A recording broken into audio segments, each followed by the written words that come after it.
when somebody's doing great. I love talking about when either of the heads of these platforms, like when Phil Spencer goofs up and doesn't come through with a promise, or even Herman Holst puts all of his weight behind something as crazy as Concord, right? I love giving my 2 cents about it. But this time around, we got to change it up, because I now got to ask you the question. In light of a lot of the recent events, like the reaction from the Xbox community about Tokyo Game Show. Look, the way Phil even looked at Tokyo Game Show, bro looked stressed. The reaction to Shattered Space, the demoralization of the Xbox community. Like, they're not even talking about anything uplifting on the community front anymore. The ambassador program has been eradicated. Like, in lieu of all this stuff that has hit so heavy in regards to Xbox in 2024 in not a positive way, I'm now going to turn the tables and ask you, because I need help understanding this. What in the world is the new Xbox going to do? Like, seriously, I'm not trying to be facetious. Help me understand that. Let's talk about this. Let's get into it. This is The Spill.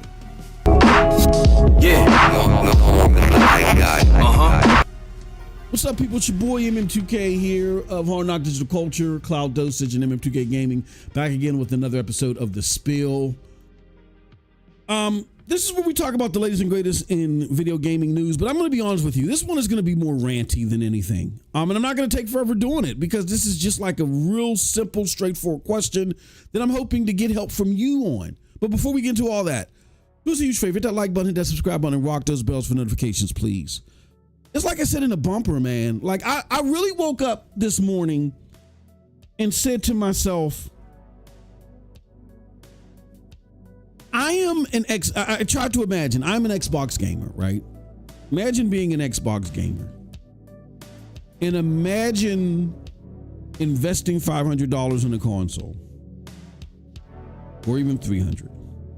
Imagine what you were told at the beginning of the generation, that this Xbox Series X was the world's most powerful console. And when you were asking about the power, like, how powerful is it? You know, Xbox was telling you some things in videos that they've had to unlist, right? But we downloaded them. We got them. Game Pass was supposed to be this ultimate treasure that would bring you the best in gaming. It's fallen flat. And I'm just talking pure delivery here. This is not me trying to kick in Phil Spencer's ribs. I'm just talking what the gamers have been delivered.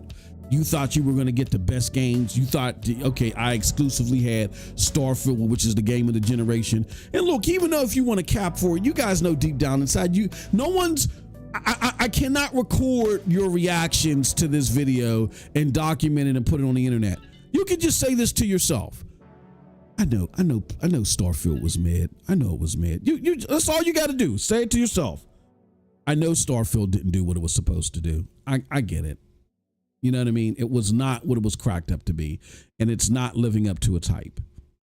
We've seen the reaction to Shattered Space. We've seen what was the poor delivery in Redfall. We're seeing all this stuff that you guys were waiting for and you were excited for. And now it's gotten to the point that you've been disappointed so much, you don't even know if to be excited for Indiana Jones. I mean, it's not exclusive. It's going to PlayStation. So now it's got you contemplating, why did I even buy this box? Why did I spend $500 for it, $300 for it? I was told it was the world's most powerful console. I was told it was going to play 1440p games at 60 frames per second consistently. It only did that with the old games. Like the pure promise of these boxes were more active as a mid-gen refresh. You know what I'm saying? Like a second mid-gen refresh. They're great with the older games, but as far as all the aspirations and hopes that you had with the newer games, they've completely fallen flat. Then you look at the community, they don't even know, they can't even be excited about Xbox anymore. So what they've gone to, or what they've gravitated to, is hating on PlayStation. That's all they can do now. And then when you convert over to the Xbox brass, like, is there any hope there? Maybe it's just we're overreacting. Maybe we're just spreading doom and gloom and FUD, and we're just overreacting and not just enjoying games. When you look at the Xbox brass, I mean, Phil Spencer looks like he hasn't eaten in decades. Even Sarah Bond looked stressed. Like they did not look joyful. They did not look gleeful. It looks like every time they talk about this new Xbox post ABK, that it's like pulling teeth out of a freaking turtle, man. It does not look like extrapolating happiness out of these folks is plausible. Pulling teeth out of a turtle, right? So my question is, in lieu of all this mind share that they lost, in lieu of the fact that you've already had a situation where you pretty much had the lead in mind share, all right, going into the Xbox One generation, you had the lead in mind share. It might have been ever so slight, but you still had it. And you lost it. And you were to take those years in the Xbox One generation to rebound and go full gusto and become competitive again. And for that effort to fall flatter than ever before. My question is, with this regime, if throwing everything but the kitchen sink at you, if they cannot get mindshare back, then what's the point? Why is there another Xbox? Why will there be one? And why is the community even looking at this in a comparative nature? Here's my thoughts, y'all. Like I said, we're not going to be here long this time around. I truly think that you have two options here if you're part of the Xbox community. And you either got to decide, A, are we going to be competitive, or B, are we going to kick and scratch and claw for survival? If you want to go with B, then what you need to do is support Phil Spencer in whatever he does. Don't complain about it. Just support Phil Spencer in whatever he does. The only time I wouldn't support Phil Spencer is if he's trying to build contrast between them and PlayStation. I would be like, no, Phil, stop. No, don't do this. Don't do this. Stay in your lane. Your lane is to make sure that Xbox in name survives. So how does it survive? By putting their games now on PlayStation, by continuing to draw money, and then for me, the consumer, continue to build on whatever benefits I get from being in Game Pass. As they decrease, let's try to maintain something. Okay, if I'm in Game Pass and I have Game Pass Ultimate, I'm guaranteed day and date access to Xbox games. Okay, because if I love Xbox games that much, I'm guaranteed day and date access to Xbox games. Now that there's a possibility or the talking of we're going to now allow you to play your solo purchase games via the cloud, which you need Xbox Game Pass Ultimate for. Okay, great. I don't need a console for that. I can get a Fire TV. I can play it wherever, Xbox Game Pass is available. Great. Support that, Phil. Support that. And lastly, you guys do want to make a new device. Okay, fine. I would love to have a new device that's that's licensed to play Xbox stuff, whether it's a handheld, Fire TV, whatever it may be. If you're going to support Phil Spencer, then know that your support should not go beyond supporting Phil Spencer, making this a successful third-party publishing stint that has direct-to-consumer elements to it. That's your best bet. Do not bait Phil Spencer in trying to be competitive beyond that. Their job right now is to be, again, a third-party publisher like an Ubisoft or an EA that is strong in its direct-to-consumer elements. What do I mean? Well, let me give you a prime example. Ubisoft.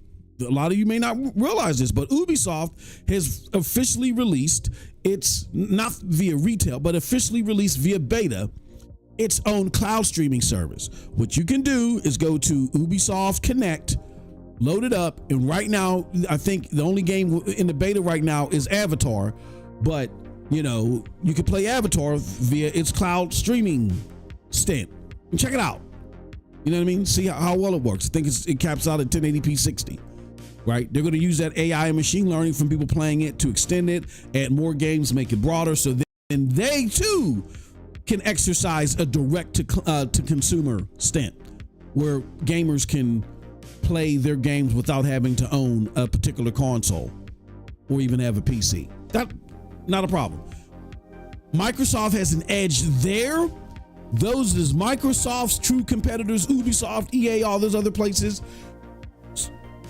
Support them in their direct-to-consumer stint, but more importantly, make sure that they're supported as a third-party publisher, because that's going to be their lifeblood.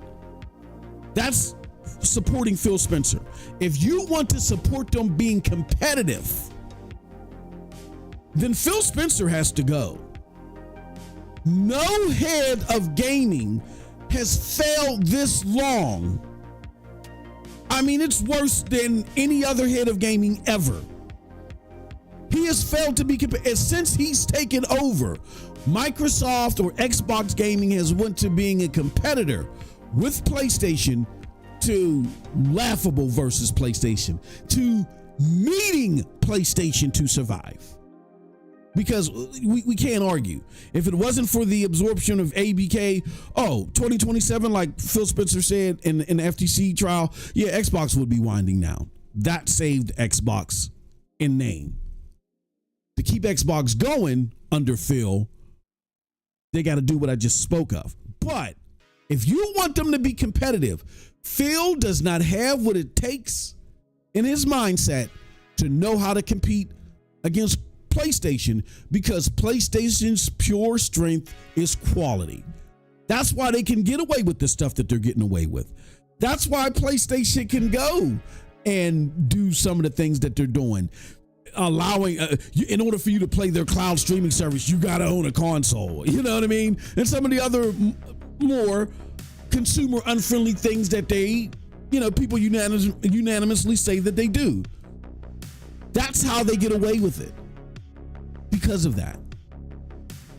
There's no other way around it. And if you can, if they get away with it because of quality, and if you are not portraying quality, then you can't compete with PlayStation. And Xbox just simply can't do that under Phil Spencer. He's proven time and time again he does not have an eye for quality. So what is the new piece of hardware going to do? What is the new Xbox going to do? I hope it's limited in scope. I hope it's just about taking, again, Microsoft content and finding various ways to give it to you direct to consumer. And that's it. Just basically what EA and Ubisoft and all these other companies are going to do. Because if they're looking to do anything further, then they're sealing their fate. So that's what you can do as a consumer. You can either, continue on this path and support Phil Spencer in keeping Xbox alive in name only, or if you really want them to compete, that executive suite there at Xbox has to be cleared out, has to be replaced immediately with somebody in charge that has an eye for quality. But if you think otherwise, then help me understand and help let me know. And that's it from your boy. Let me know what you think about all this in the comment section below, because like I always say, I'm curious what I think. But if you did like what I had to say, check out the links below to follow me. They will lead you to, again, Hard Knock Digital Culture, Cloud Dosage, and MM2K Gaming. With that said, y'all have a wonderful gaming day. Peace.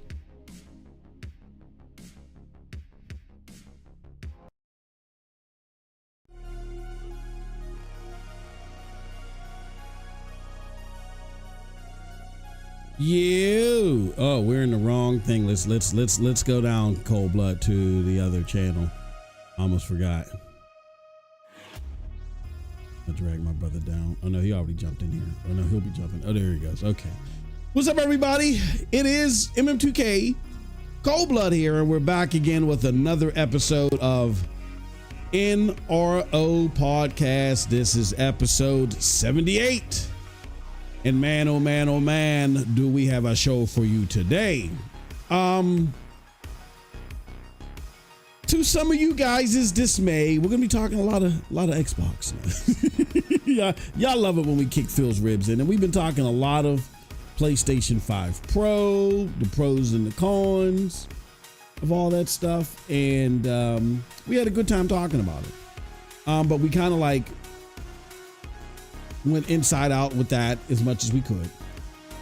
And I think looking at the entire gaming landscape, you know, you see all this stuff happening with PlayStation.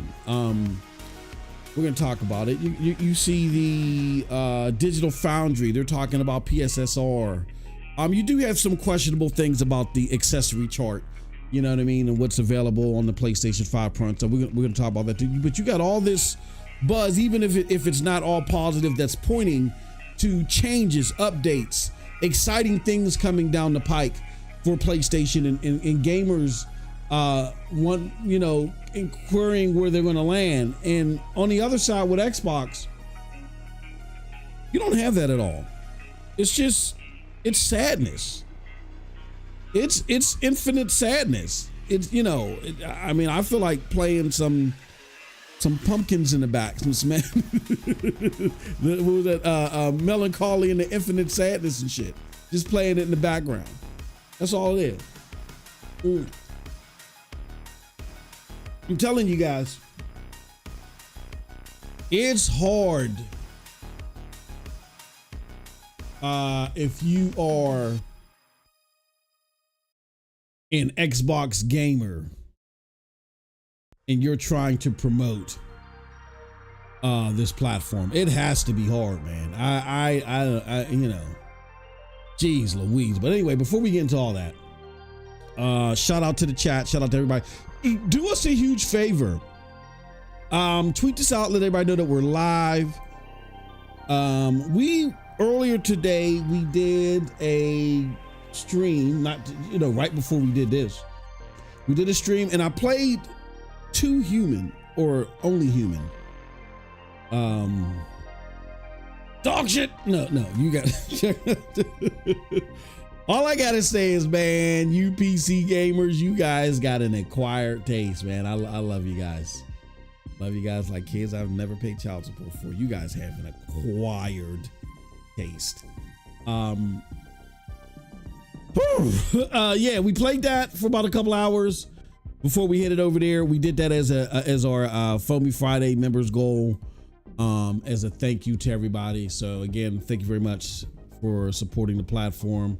We can't do this without you, so we owe you guys so much. And just continue supporting the platform, and we're going to do what we can to make it a better platform for you. Okay, I've babbled long enough. Cold Blood, what you been playing this week, man? What you get your chance to get? What did you get your hands on this week?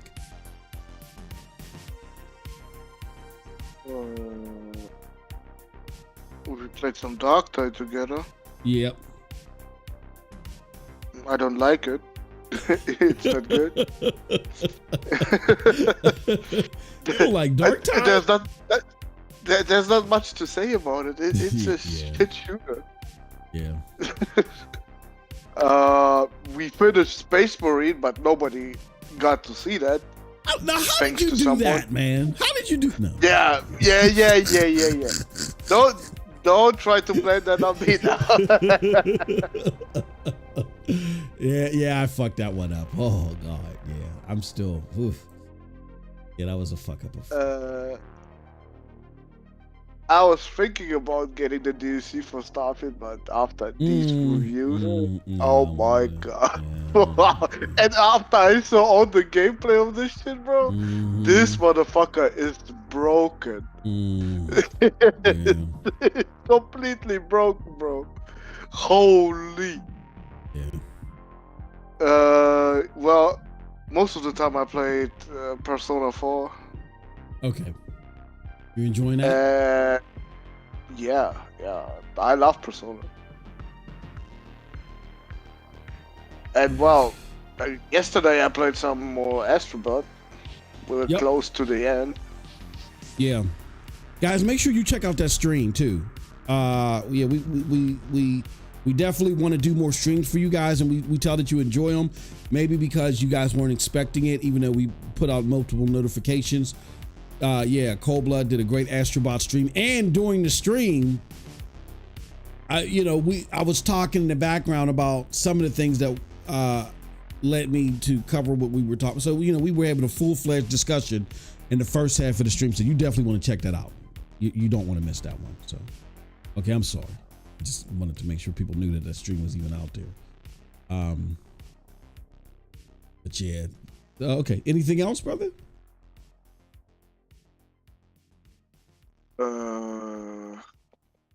Did I play something else?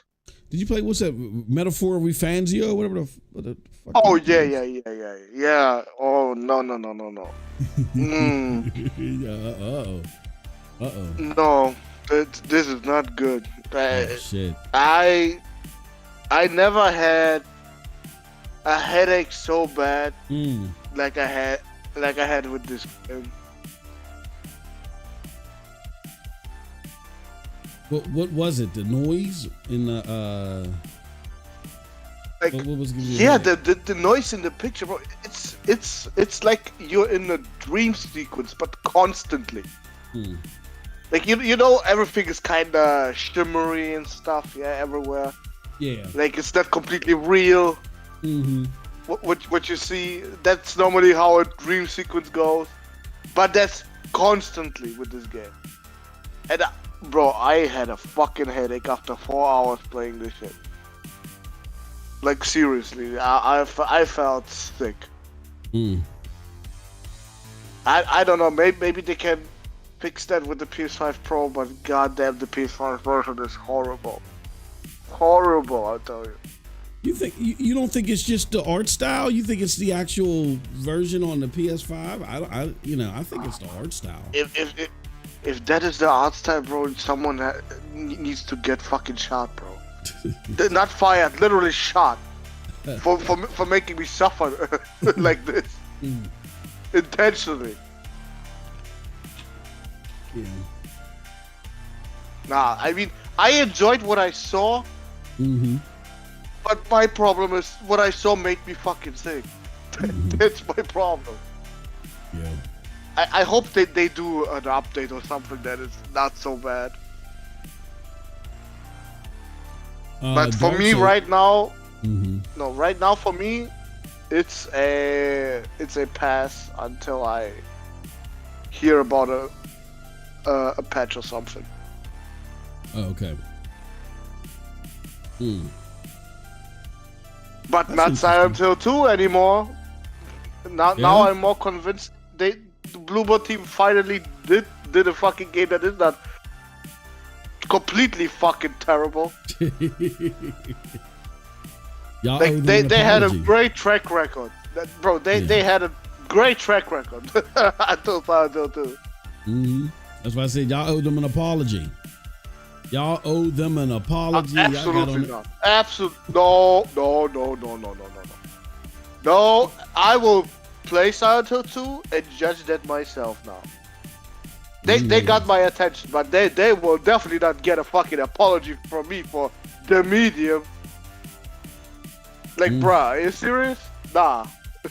Hell no. Now, if Silent Hill 2 is good, we're going to hold you to it, brother. You owe them an apology. I will not apologize. I would say, no, do that again, but better.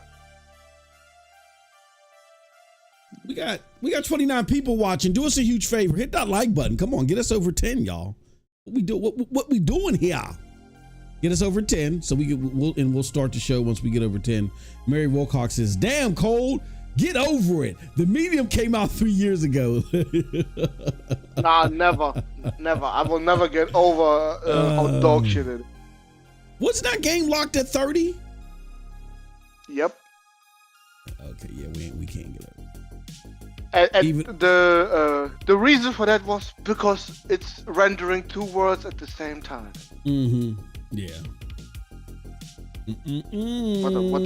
What a bunch of fucking dog shit, bro. Yeah. For real. The most powerful console, I mean formerly most powerful console, could do 60. Come on. Yeah, I can't. I'm not a big fan of that. I'm not a big fan of that. I might have to change this thumbnail. You guys are not, you seem not to be acting positively to the thumbnail. Let me change that for a little bit. But let me find that funny ass Twitter thumbnail of Phil Spencer. Hold on, let me see who had that. Porter Rock, Phil Spencer and and Sarah Bond. Hold on. Yeah. Phil Spencer and Sarah Bond in front of a Call of Duty poster. That's fucking they're standing in front of a Call of Duty poster with the PlayStation. Here it goes. Hey, bro. Nothing says fuck you like this pic right here. I'm telling you, nothing says fuck you like that pic, bro. Let me put it out here. Raw pics. Wow, that pic is so funny. I'm gonna put it on the screen. Phil, Sarah, Vaughn. Yeah, let's put this motherfucker up on the screen just so you guys can see it. Nothing says fuck you. Like, if all of you guys and gals that were mad at me in Cold Blood for what we've been saying, and you're like, no, you're just trying to be negative, man, you fuckers, right? Look at that picture. Huh? They made sure to get the PlayStation 5 and the PlayStation 4 logo in there. They could have shifted down a little bit more, but no. What are we talking about here? That's why my bumper was structured in the way that it was structured. It was structured in that way because, golly, man, they really stuck the middle finger to you motherfuckers and said, we don't like you. Let me put this up here. I mean, isn't it great for PlayStation gamers? They know they're being cared for. Yeah, I know, yeah. Oh yeah. Bro, that's crazy to me. That is so crazy to me that they're doing that. Let me see here. I gotta find a new I gotta make a new NRO podcast. Bro, it's just crazy to me that they've actually just sat there, did that, and you motherfuckers are angry at us for telling you the truth. Jesus Christ. Like, how do they do something like that? And you guys get mad at us. Man, whoo. Jeez. Anyway, yeah, did we get to our 10 likes yet? We still ain't hit our 10 likes yet. Oh, you motherfucker. Okay, well, let me get into the games I've been playing.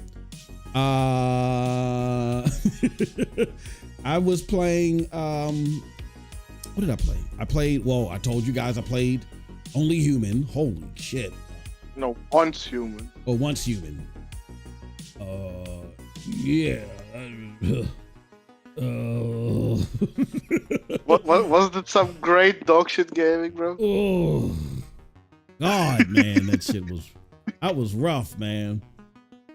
I got a business call in between it. I was like, yes. It's like, hold on one second, guys. Holy cow. I knew you loved it. You gotta go. You took so fucking long, bro. Oh shit. That game is dog shit, bro. I'm sorry. I am so sorry, y'all. Holy cow.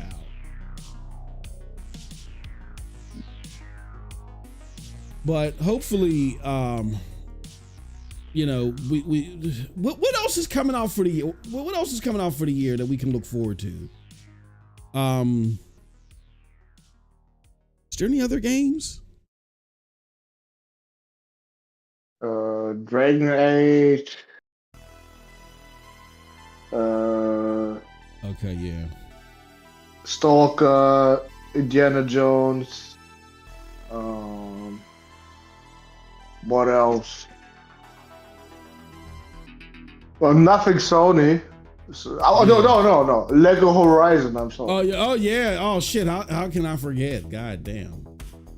Fuck this game. fuck the developer for this game and fuck this game. Yeah, you talking about that? Like nah. Where? Yeah. If that is true, fuck this developer. I'm sorry, but what the fuck? If you threaten Sony to leave because you wanted your shit on PC, bruh, leave right now. Like seriously, leave. Let someone else take Horizon over. Yeah, I agree. And I am like, and fuck Herman on top of that. Yeah. Motherfucker is literally a double agent now. Yeah, I'm trying to understand like what the fuck is going on here, where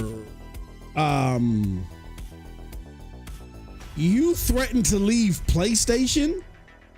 Okay, you fucking go. And look, give Horizon, bro. Because look, Decima, it doesn't belong to Gorilla. That's PlayStation's.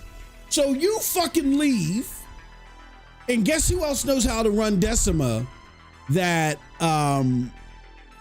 that code created it, that took it from the Killzone, helped take it from the Killzone engine and put their final input while they were making Death Stranding. What's his name? Kojima. So Kojima's still down with the team. Y'all get the fuck out of here.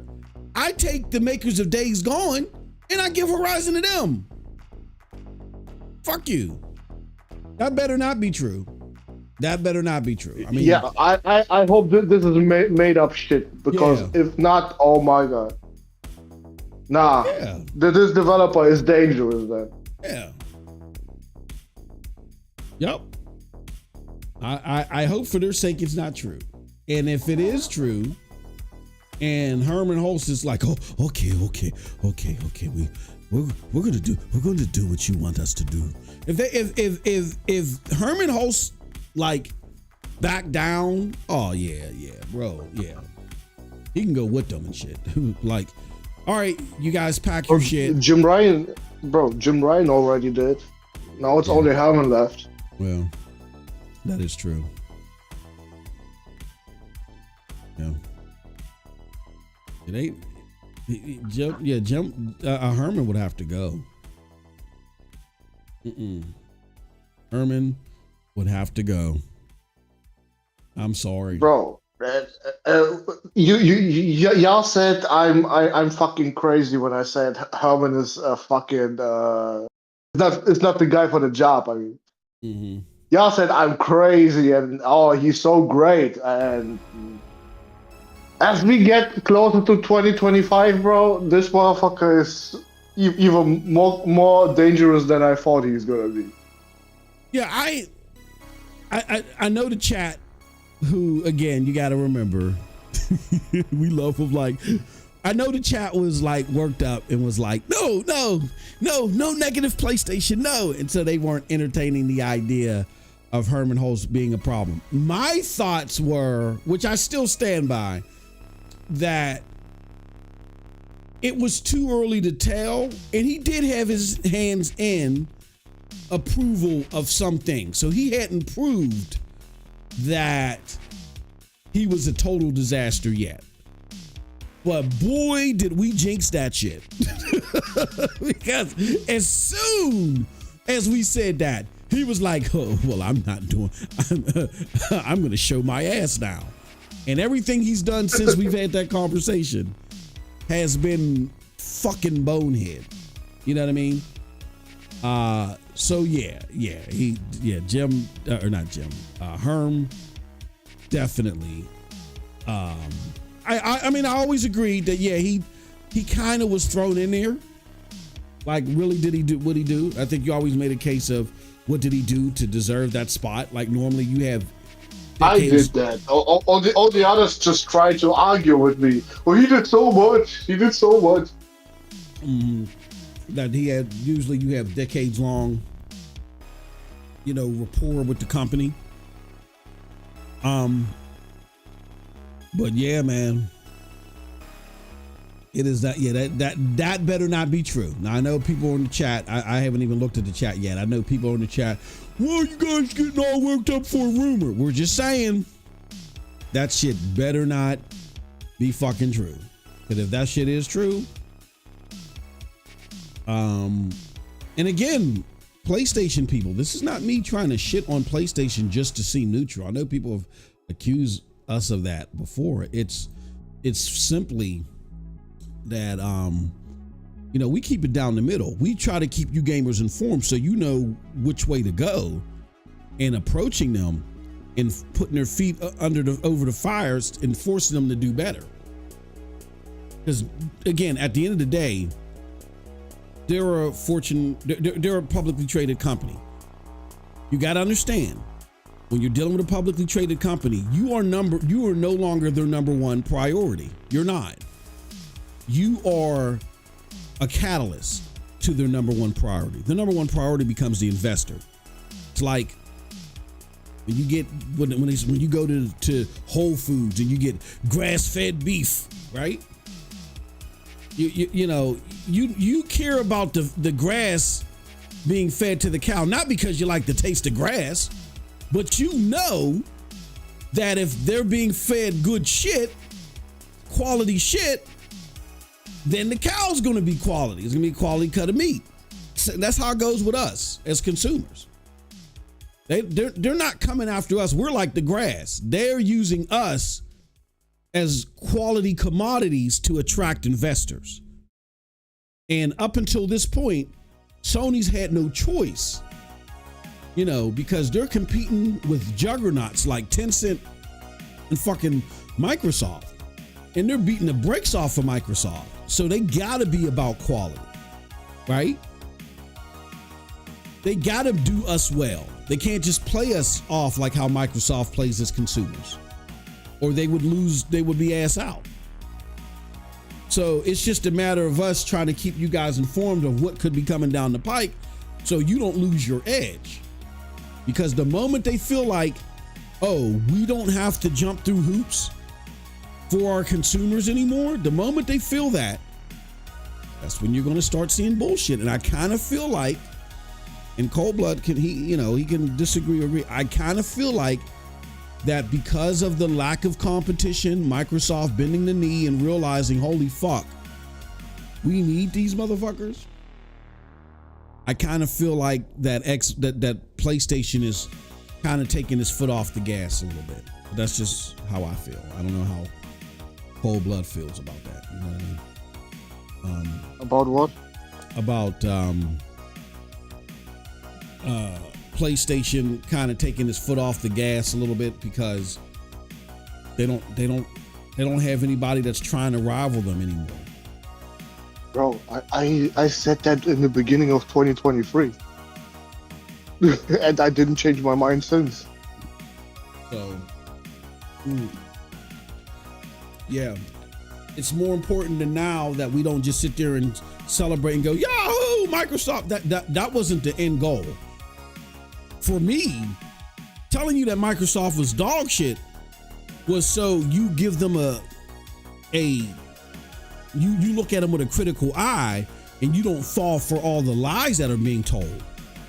If you looked at them with a critical eye and didn't just believe the shit you were being told and you still liked Xbox, oh well, that's fine. I did my job. My job was just to make sure that you didn't fall for the okie doke. Because there was a lot of bullshit being told about Xbox. A lot of bullshit being told about PlayStation, but in reverse. Still is. Even though they're not perfect.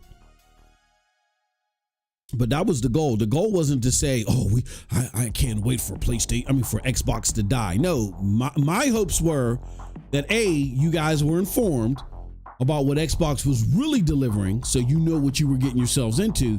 And B, after they got exposed and they got so much scrutiny, maybe they realized, you know what? Okay, now we're not going to make it by lying to people. We're going to have to do better. And unfortunately, that didn't happen. We couldn't influence that. We tried because, look, they were starting to realize they couldn't survive by lying, but these motherfuckers were willing to go down lying. They told you during the FTC trial that, hey, if this shit don't work, this Game Pass bullshit and us lying about it and paying ambassadors, if this shit don't work, then by 2027 it's a wrap. It's over.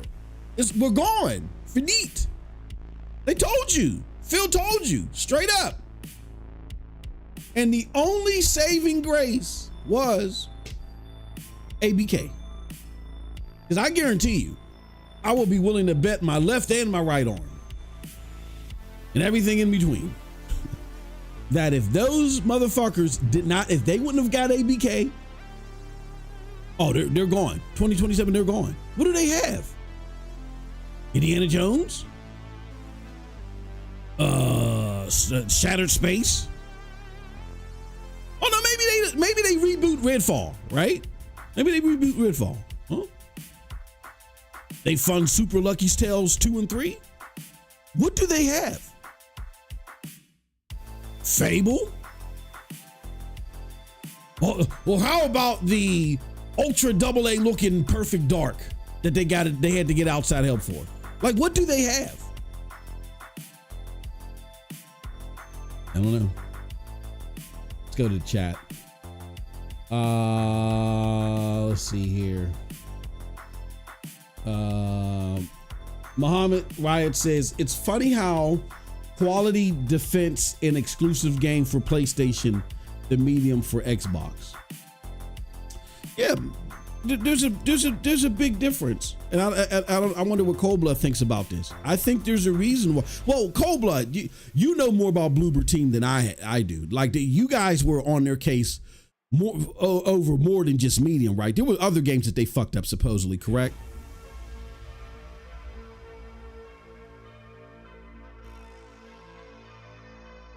Oh, he must have had to step away.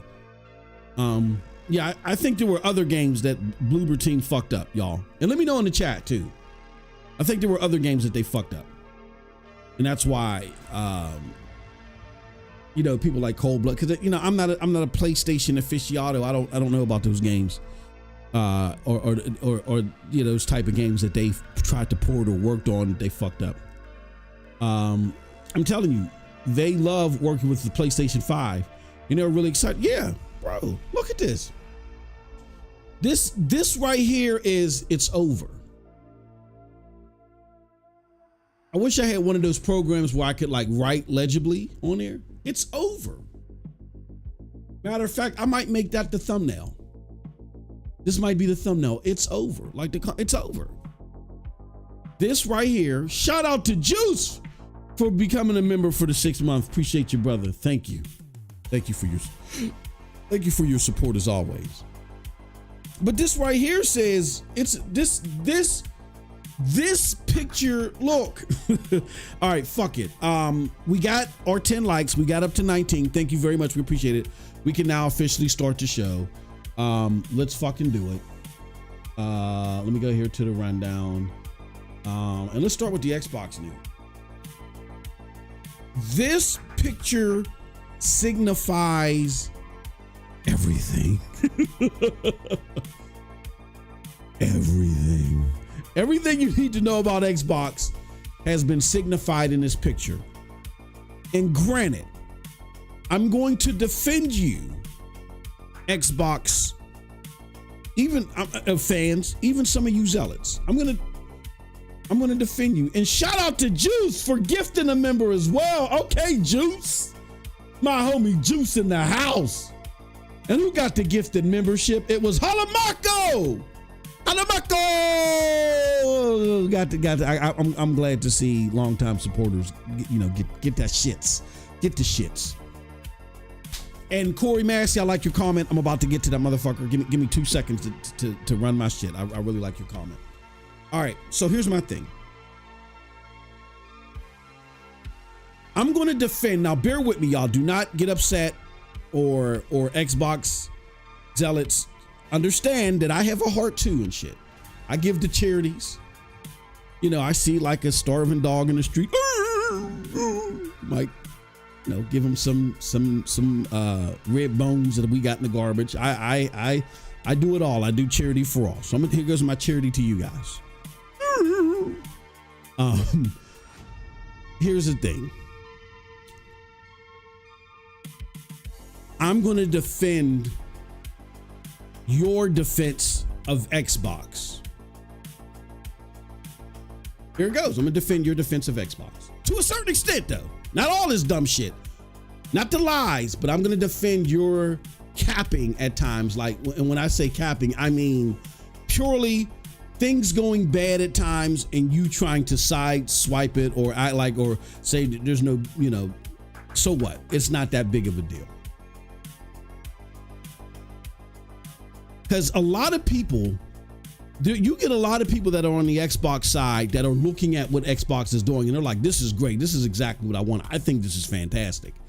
And for those of you that are legacy Xbox people who spent way more money on Xbox than they could ever fucking imagine, right?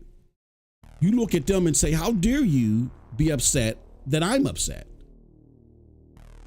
You know, I've seen instances where legacy Xbox gamers that have been there at day one, right, have looked at some of these new Xbox gamers and said, the fuck you talking about? I've spent tens of thousands of dollars. I was a beta tester for this motherfucker. This motherfucker wouldn't have even had the capabilities to perform hardware wise if it wasn't for people like me. And I stuck around and I continue to support the platform because it was based upon those things that drew me into it early, that when Phil Spencer came abroad, he had made us promises that he was going to keep up and expand from. That's why I stayed. He seemed like a sincere guy. He seemed compassionate. He was a breath of fresh air in comparison to Donnie D and all of his just cutthroat, non-sympathetic bullshit. And he positioned himself, you know, he postured himself to, you know, perception wise, to be someone that not only understands the business, it can move the business forward, but he understands gamers and what we like, and he's willing to fight for what we like to keep us on board and grow us. So yeah, I supported that. I knew it was going to be rocky. I knew it was going to be problematic. You know, there was going to be bumps and you know what I'm saying, and pitfalls here and there. But I believe ultimately that was what this guy was trying to do. I'm going to defend your belief system in that. Why? Because even though it was wrong as fuck, you know I couldn't defend you all the way. Even though it was wrong and semi-stupid to believe that shit, because even I didn't believe it at the beginning. My very first video, you guys realize I started making YouTube videos because of Cold Blood and Porter Rock and King Thrash. I started making videos because of them, because they were like, oh, PlayStation is so great, it's so great. And in my mind, it wasn't. It was over-exaggerated. It was nothing but walking simulators. So I made videos to prove that that PlayStation wasn't so great. You understand, that was my purpose when I started here 7 years ago. And even at the height of my PlayStation hate, I still didn't trust Phil Spencer. I still knew better.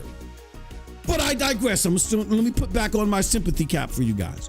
I'm going to defend your defense of this dude, because even though it was misplaced and it wasn't based off of thoughtful analysis, right?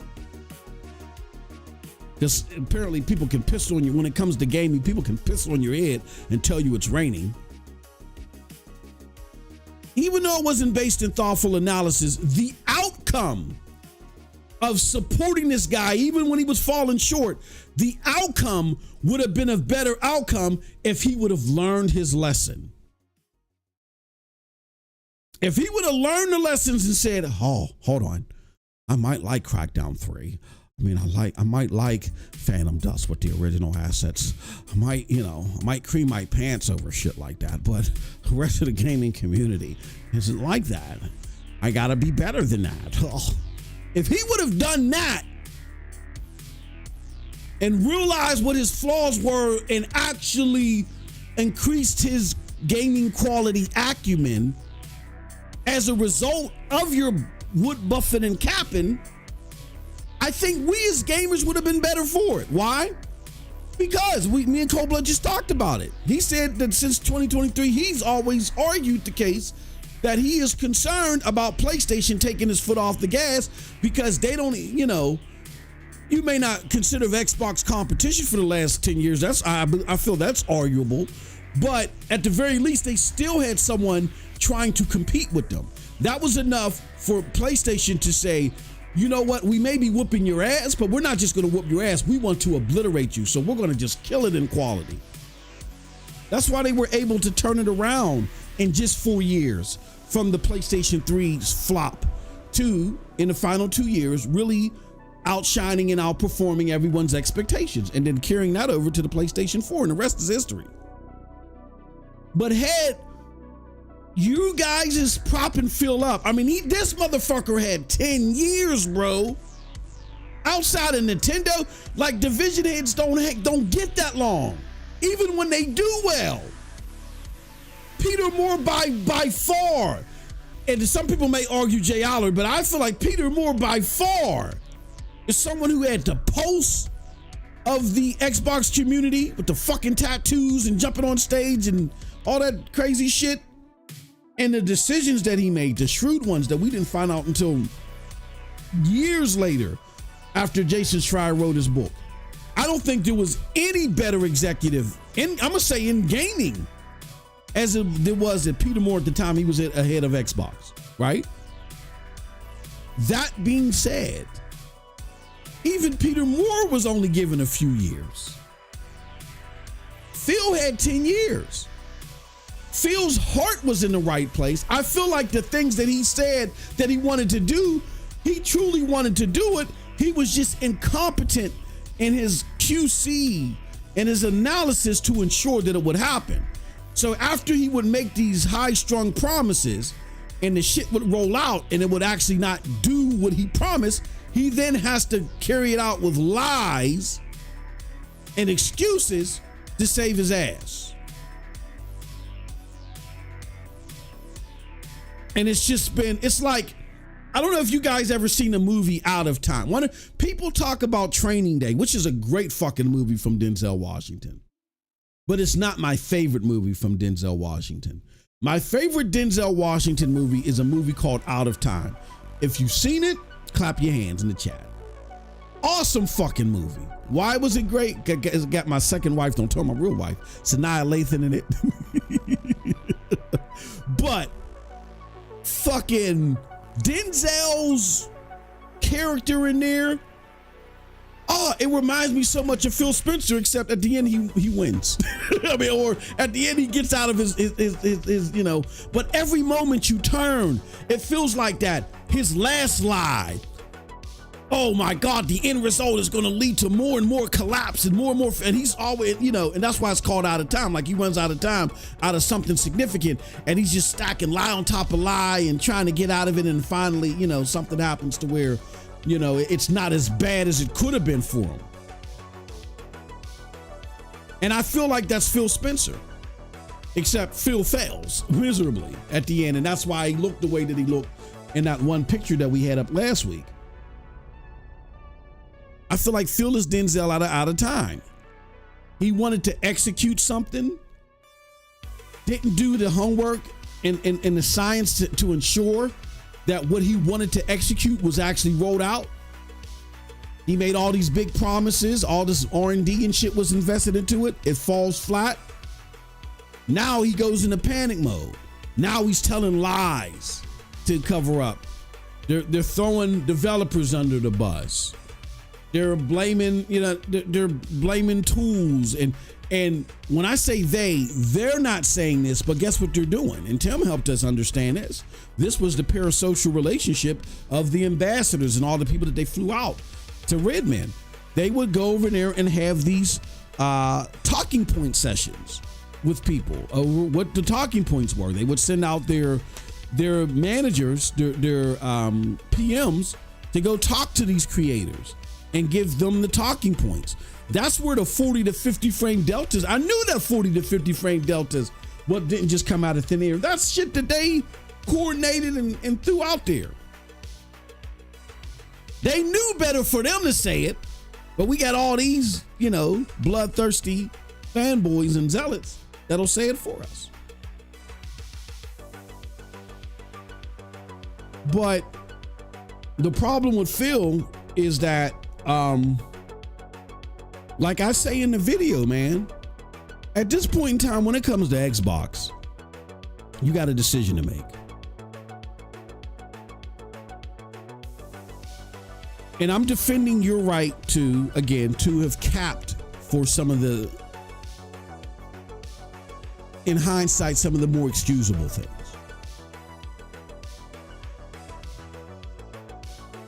Because this guy was given a lot of grace to finally get it. 10 years. Eventually he's going to get it, right? Who would have think that someone that was with Microsoft for that long, even though he wasn't in that position, wouldn't eventually get it? As long as he got all the support he could need.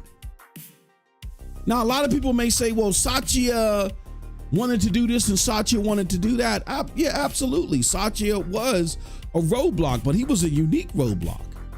I tell you what, you write Peter Moore a check for $105 billion. You write Jack Tritton a check for $105 billion. Shit, you write Donnie D a check for $105 billion. You're getting better outcomes. Better outcomes. Despite whatever unique challenges that Satya presents. I don't think the challenges that Satya presents were that unique to where it caused Phil to fail. Satya just simply wanted a streaming service. Satya wanted cloud.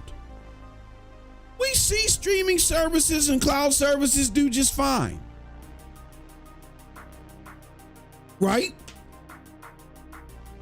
Like PlayStation Plus, it's flatlined, okay, but amongst its peers, over the last few years, it's seen more growth.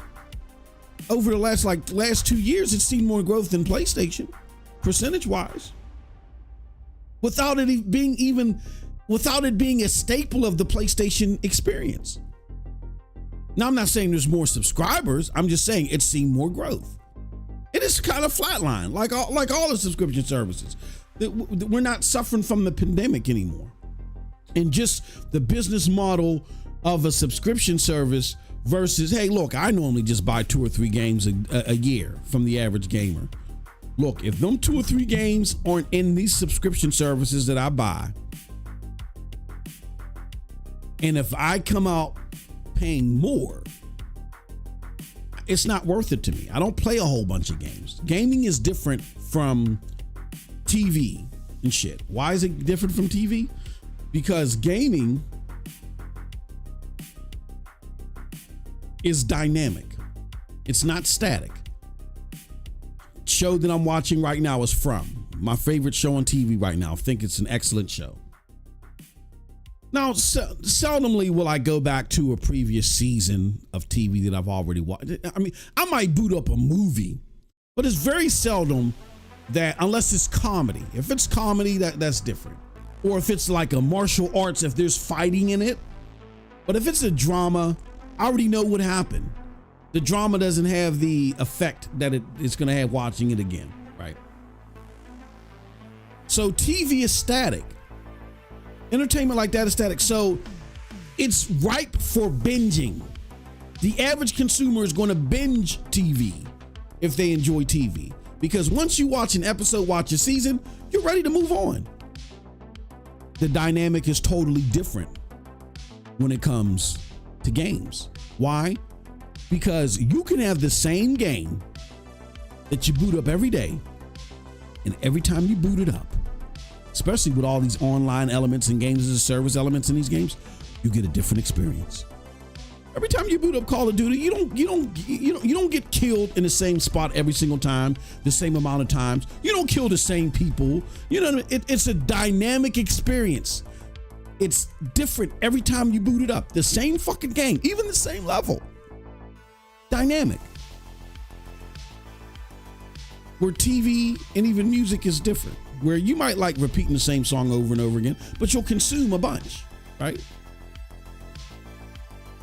So that's why something like a subscription service outside of a pandemic, unless certain variables, apply, where, like, again, the top 20 games are routinely in this subscription service, and people feel like that they're getting access to those top 20 games that are routinely in the subscription service at a fee that's equal to or less than what they would normally pay for just their 3 games, you can forget about it. If that ain't happening, you can forget about it.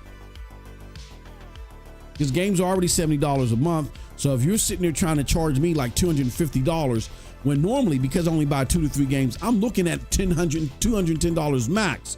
So whatever you're offering me better be equal to or less than $210 max a year, and I better at the very least get access to the games I would have bought. If you could do that for me, okay, great, fine, not a problem. Not a problem. But if you can't do that, then it's a problem. So that's why subscription service flatline. But here's the problem. Here's why I say Phil failed. And you can't really blame Satya. Satya, all he wanted was cloud.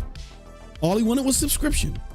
I gave you a subscription service that's doing okay, based upon what they invest in it. They're not paying what Xbox is paying to get games in day and date. They're not paying $1 billion. They just, they're probably playing some chump change, some hefty change, but nowhere near what Xbox is paying for external titles to get in, because day and date ain't a necessity for them. It's not a huge pillar in their business model. It's an option. So PlayStation Plus is doing fine, and I'm pretty sure that the margins on PlayStation Plus, Satya would be okay with those margins if Xbox was performing similarly close to what PlayStation is performing.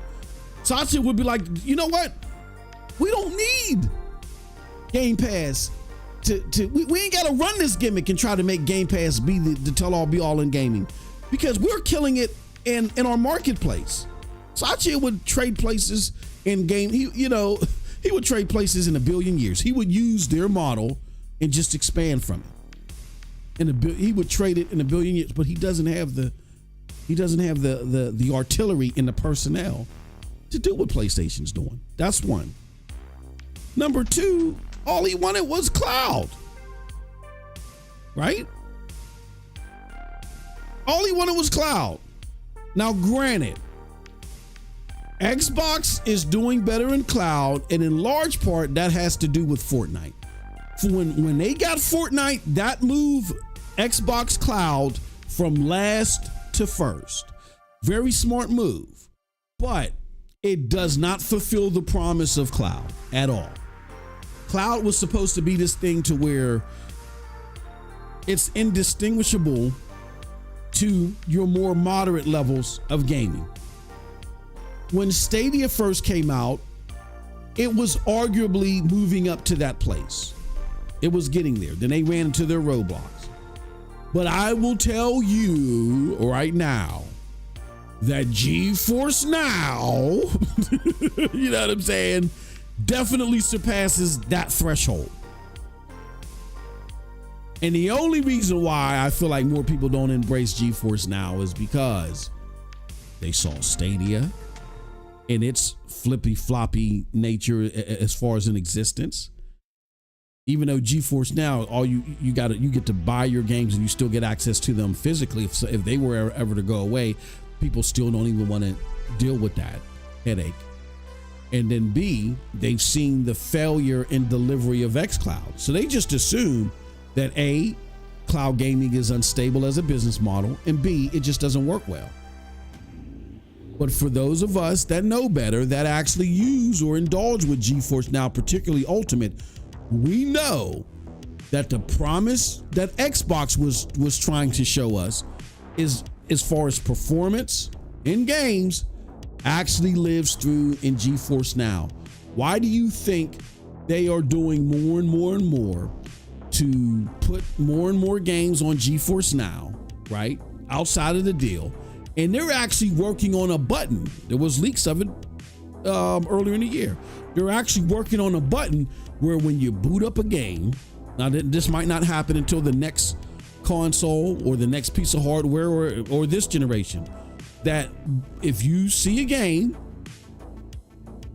you want to buy it, you can either buy it from the Xbox marketplace or you can play the game on GeForce. Like, they're actually offering up games from different marketplaces in their A/B testing that they're doing.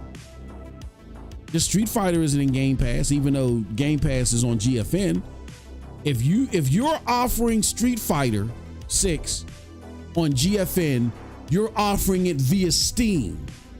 The version of Steam on Steam has no correlation or connection to the version that's on Xbox. You're offering a game in a different marketplace per that A/B testing that we saw leaks of earlier in the year.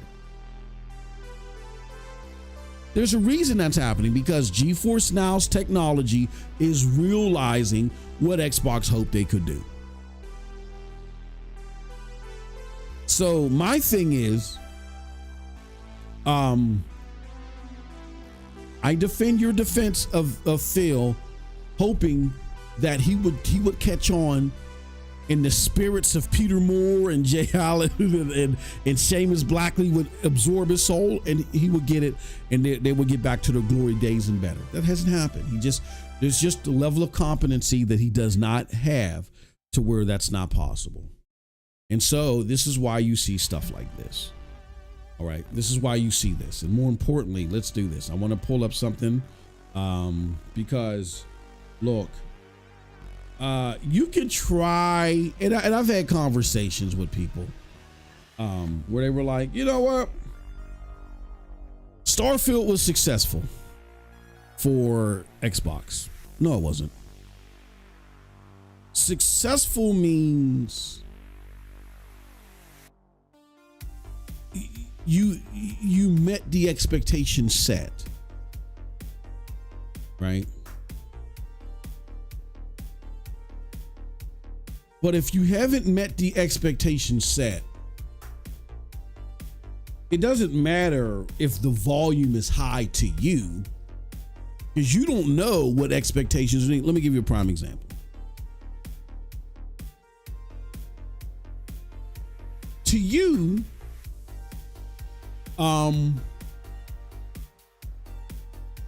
let's use Stellar Blade as an example.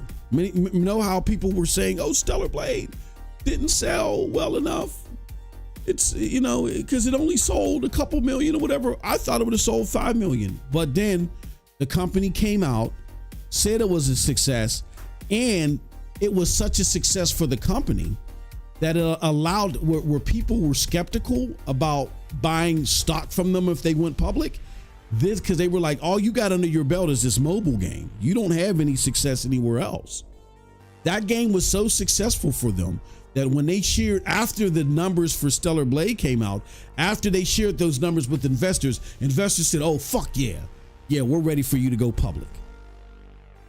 So just because you have this God of War figure etched in your head, not realizing that games like Stellar Blade and Rise of Ronin and, you know, some of these smaller scale games don't need 10, 15, 20 million to be successful.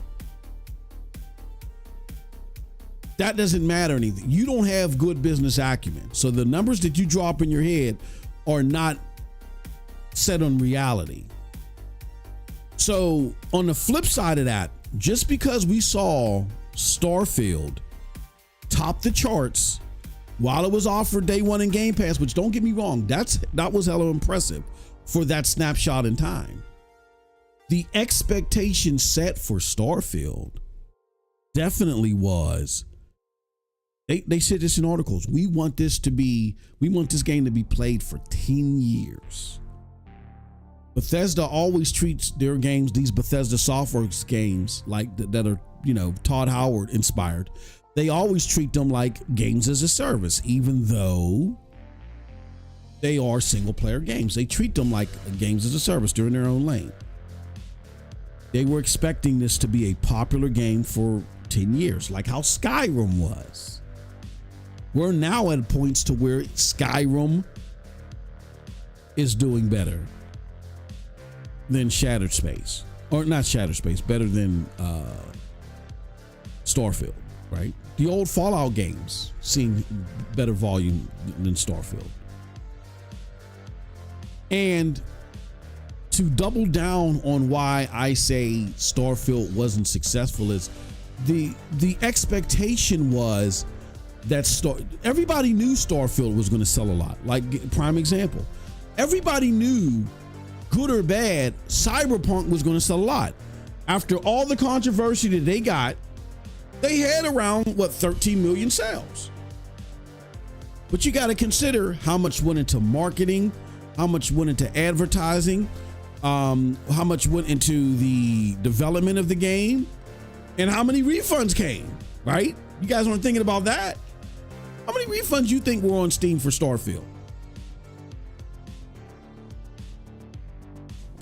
So even though Cyberpunk as well, because I think we had Matt Piscatella tell us, oh yeah, Cyberpunk would have top charts, but CD Projekt Red, I think, doesn't share numbers or something like that. For NPD, they're not an NPD partner or Sakana partner. So because of that, you never saw how it placed on the chart. You just got numbers. Twisted Sin, I'm about to get to you. Thank you, good brother, for your $5. Twisted Sin said, man, I'm eating crow with those reviews of Silent Hill 2. I bashed the team hell and back because of their reputation. Yeah, Cold Blood. Yeah, he came back in here. Yeah, so did Cold Blood. He's going to apologize on Tuesday Watch. I got a statement that I I've written for him already. Bloober team, I am so sorry. I ain't hell nah. Now I come back here, bro. Nah, you ain't putting that shit in my mouth. Nah. Dear Bloober team, I am Cold Blood Sensei. I want you to know that I am so sorry for ever doubting your superiority in game development. Oh shit. Yeah, a lot of people gonna have fun with that one. Yeah, they're gonna have fun. But it's hey, look, I don't mind I love being wrong. Let me tell you guys something. I love being wrong about a game being good that I thought was going to be bad. I love that because I want better games out there in the market. That I don't mind that. That makes me feel good. Holy shit. This was actually a good game. What I hate is what I experienced today. Games that I thought had a chance, but then when I booted it up, I asked, why did my eyeballs have to witness that? So I love being wrong about games. Ain't nothing wrong with that, man. Number one, we're not developers, so it's hard for us to know either way. We're not developers. So, all we can do is use our experience, use our assessments, and say, nah, that ain't for me.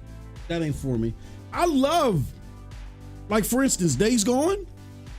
That game got shafted, bro. I was hating on that game.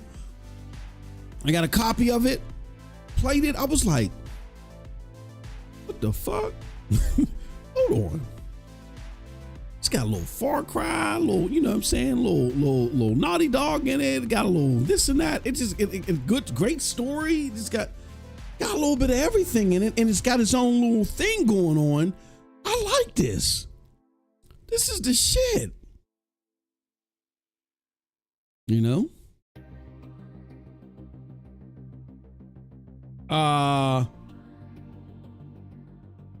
It says means Sony's ex-dev helped with the development. So hopefully this is not a one-off. Oh yeah, well no, Sony's always in the thicket of it. Twisted Sin. They're always in the thick of it. Prime example. Now Cold Blood doesn't like this game. I love it. Deathloop. I hate Arcane Studios, bro. I hate them. The only game I like from Arcane, either I don't care if it's Austin or Boston or wherever the fuck they had, Saturn, I don't care what studio it is. I hate their style of games that they make. I really do. I hate Dishonored.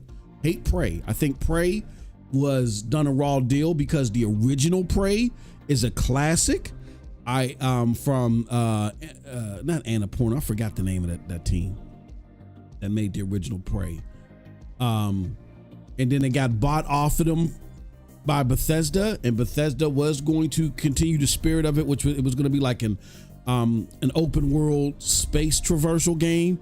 And then they turned it into this stupid mess that it ended up becoming. I hate Arcane. I do not like what they do, except for Deathloop. Deathloop surprised the shit out of me. I was shocked at how much I like Deathloop. And that's another game I got to finish. And when I played it and I enjoyed it so much, I said, how is it that this team, and it's no accident that that's their highest rated game is Deathloop. Like they always got decent rated scores, but their most critically acclaimed game is Deathloop. And that's won them awards and shit, right? It's no accident. What is the difference between Deathloop and all their other games? PlayStation's involvement. When they received their awards for Deathloop, the Arcane team got on stage and said, and specifically said, we learned so much from PlayStation. This is even after Xbox bought them. Hold on 1 second, y'all. No, I have a different idea for Deathloop. Let Moss come back. I'm gonna tell you, you're gonna probably laugh his ass off.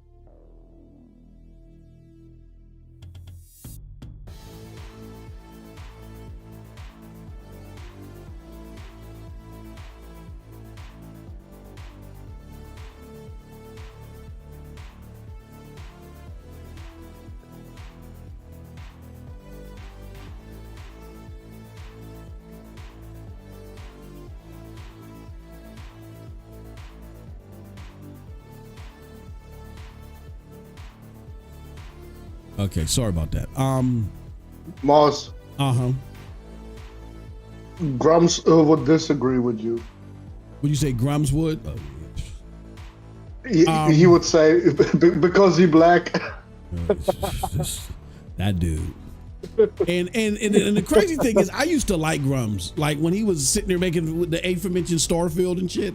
Like he caught a grift, and he's riding that grift. And people just got to be smarter. You like, here's my thing. At some point in time, we could get mad at Grums and call Grums names. Like I see a bunch of people, oh, Grums this, Grums that, Grums that. Yeah, Grums is a dumbass, but he's not putting a gun to anybody's head. Grums himself is not the problem.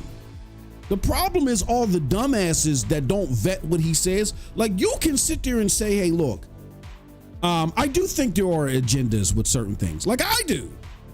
I think there's agendas with certain things that should not be happening, because if we're truly talking about diversity, true diversity doesn't exclude anybody. What it tries to do is it tries to balance the playing field.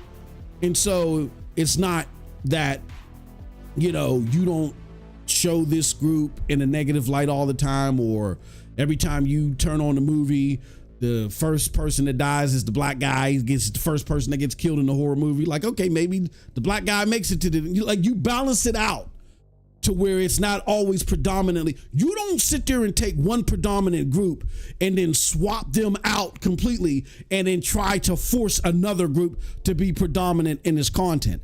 That's not true diversity. And I know that for a fact because for a Fortune 500 company, I had my bosses come to me and ask me to help them in their diversity efforts. And they wanted to do that. See, there's this urge by people. They don't understand how to vet talent. Okay. It doesn't matter what skin color you have or where you come from in the planet. Everybody has a human brain that can operate and function. As long as it's educated, it can operate and function in certain places. And it's not a mistake that people from war-torn or third world countries, that their people's level of education, it's not a mistake that it actually tends to be higher, because they got to go, they have the least amount of resources at their disposal, and these people have to excel high in school.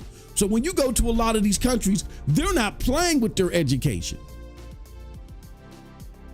Some of the most ingenious people that I've met are people that come out of some of these African third world countries or come from poorer places in Africa. Or there's a lot of people that I work with that came out of Bosnia during the Bosnian War. Geniuses. So when you come from a privileged country like the United States and you are in a privileged state, you don't realize that. You have this arrogance to you that, because our water's the cleanest and our neighborhoods are the nicest and our lawn is the most mowed, we're the only smart people on the planet. Until you assess stuff, right? And you realize that poverty conditions don't always affect human intelligence. You didn't create anybody, and this, it's from some other source that determines who's smart, who isn't. So just take color out of it. Just assess who's doing what and who can perform well and who has the best and who's the best, and it'll even itself out. And when my company listened to me, the diversity was just organic. They understood their own biases, they eliminated it, and it was just the best people end up succeeding and coming and being at the top, and the best people were multicultural. So yeah, when it comes to diversity, the goal is not to, there's a power structure here, we're going to eliminate them people and create another. It never works like that. You can never, I don't care what the circumstances are, you can never tell a group of people, screw you, deal with it. That never works. Trust me, it never works. You are asking to fail from the start, and you can see that across the board now. From all these efforts, it's getting so much. That's never a non-starter. So it's not, getting back to Grums, it's not that Grums is the problem, because he's not putting a gun to anybody's head. And trust me, I'm not defending Grums at all. I don't pay him no fucking attention. I got him muted. It's the arrogant ignorance of some people on one side that are feeding into some of his ignorant misinformation. And they were ignorant before Grums came along. You don't become susceptible to that unless you're already ignorant. And when I say ignorant, I don't mean ignorant as, you're mean. I mean ignorant as unknowledgeable. You don't become susceptible to that and you were smart. You got common sense, you know better. But that's just one side. The other side is parading around trying to tell another group of people, instead of saying, hey, look, maybe you had an unfair power structure. Let's try to balance it out a little bit more. Instead of saying that, they're saying, oh no, you gotta go and you gotta deal with it and be happy. We're gonna dance in the rain about it, and you're gonna dance with us too. And they're like, fuck you, the fuck I am. And that's why you have two sides of the coin that just does not know how to meet each other in the middle. When I think of, trust me, when I boot up what's that? What's the game we were talking about? Deathloop. I even forget that the protagonists are black. This is number one, it's in first person. I even forget. I'm like, what? When Cold Blood said that, because that is something that Grum said. I was like, why? Oh yeah, the protagonists are black. I think that's the way it should be. It's just like, there's a certain stylistic, just like a 70s thing going on there. You know what I'm saying? And you're just playing a game. But you just have two extreme forces that are both ignorant in their approach. And then you have us, the people that just want to game and have some fucking fun. We get caught in the middle of this bullshit. Yeah, but again, I'm not defending Grums at all. It's not what I'm doing. But the problem is way bigger than Grums, and it's not just Grums' side. You can take that however you fucking want. I don't care. I've been on this planet 46 years. I've seen a lot of shit, and trust me, I know. It's not always just one side. There's a lot of shit going on, and people just need to become smarter and do better. Twisted Sis said MM2K Games never liked. Yeah, I never liked him, but again, he's being the reason why Grums even has oxygen, or not even that movement has oxygen, is because you got the other completely parallel side being irresponsible in their approach to this too. Like whenever you tell a group of people that have just simply, okay, maybe they've had the luxury of seeing their group plastered over 90% of everything, they're just absorbing the content. That's all they're doing. When you tell those people that are watching, we're completely taking your faces away from everything, and you're gonna dance and like it and do the hammer dance and they're telling you, you think I'm gonna spend my money on that? Eat a dick sideways, as they should, because the plan is balance. It is not eradication. It's not power shift switching. That is not the plan. The plan should always be balance.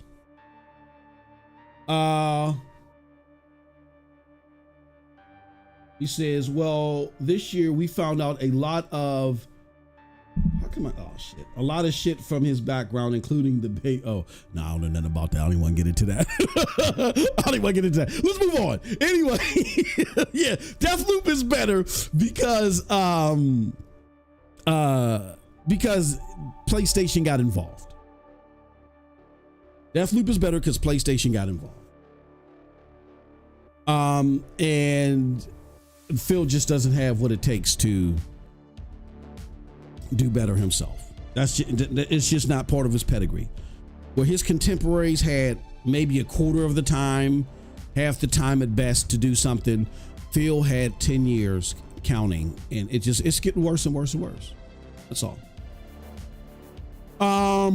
Let's see here. So, what was I looking for? I was looking for, I found it. Here it goes right here. Shattered Space. This is, no. That's not what I wanted. I grabbed the wrong fucking thing. Hold on. I meant to grab this one. I don't even want to see this shit, because this ain't nothing but some goddamn capping. Like, here's the problem. A lot of people say they don't. Again, I'm not arguing with you if you personally like Starfield. Just understand objectively, the average gamer doesn't. Like, I'm trying to think of a game.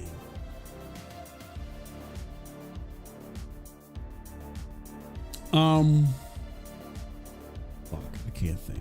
Oh, prime example. Fallout 76. When Fallout 76 first came out, y'all know me, I was the guy that was like, look, I'm not saying this game is great. I'm not saying it's fantastic. I'm giving it a 7.5. No, I gave it a 7 out of 10 at best. But this shit about the 5s and the 4s and it's unplayable, like I got Game Stream up right now from launch that is nothing like that. And there is no way that it's just my copy of Fallout that's working fine. Because I remember somebody had said, oh, no, just because your copy was working, what the fuck does that even mean? It's not plausible, okay? The game may have fell short of expectations. Yeah, because visually it didn't lead up to the marks that they said. They made promises. It was 16 times, and that was a bunch of bullshit, right? But people are hammering on this because this is the thing to hammer on, right? But I also recognize that it's not going to be everybody's cup of tea. Because even myself, as a Bethesda fanboy who loves the exploration that was still at the center of Fallout 76, even I said it's a 7 at best. So you can like a game. You can even defend and say, hey, look, there's a lot of pile on here. But Starfield did not get pile on. Starfield, I think Starfield, in comparison to what consumers actually thought about Starfield, the Metacritic scores were a lot more graceful.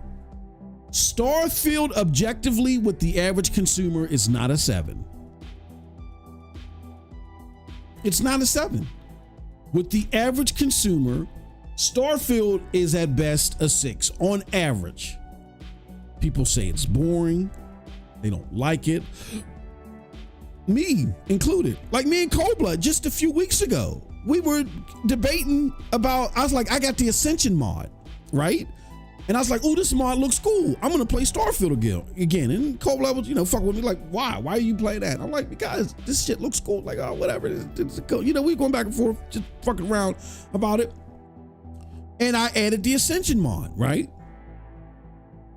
Game is still trash. My eyes deceive me. The game is just too boring. Too boring, too empty as a shell. And I think what happened this time around is that people got tired of trying to grade on the curve when it comes to Xbox because the fanboys would come and get them and claim Xbox tax. Like the Xbox fanboys don't hold the weight that they used to. Let's look at Starfield. Oh, huh? Hold on. I thought Starfield was in the 7s. Starfield is an 83 Metacritic? Huh? Oh, get the fuck out of here. I must have been, I bumped my head. I could have sworn that Starfield was in the... You didn't know? I knew, but I forgot. Oh, get the fuck out of here. This is probably the biggest travesty as far as next to Days Gone. I think this, and again, I get it that Days Gone had a rough launch, but still, I don't think it deserved all that. This, I think, is the biggest travesty to gaming in the opposite direction. Consumers have spoke. This game is not in 83. And this 6.8 is even inflated. Because wherever you go, it's not 6.8. Let's go to Xbox. I want to show you guys something. I think what it is that reviewers now are not fearful of the Xbox fanboy. And they're like, we're going to let you know how we really feel about this game. Let's see if I can find the score for Starfield. Even on Xbox. Let's see if I can find the score on Xbox. We already know what it is on Steam. It's like 50 something on Steam, I think.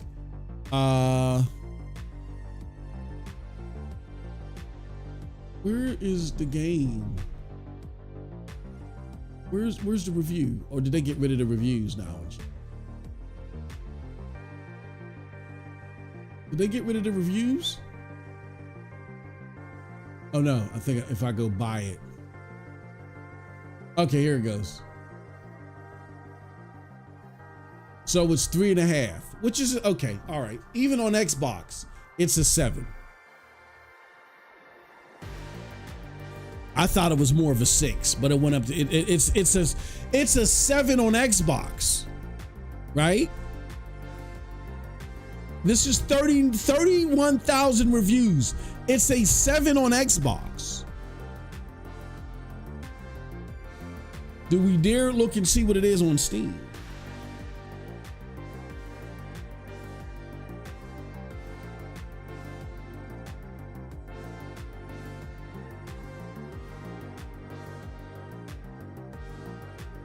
Okay, let's look it up on Steam. Steam has Starfield at a holy fucking shit. It's a 56 on Steam.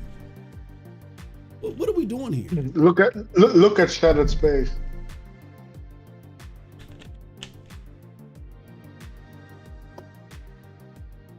This is Bethesda.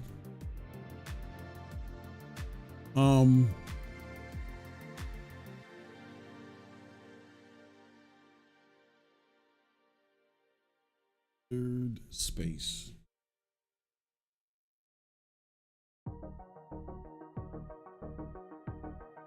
Holy shit. I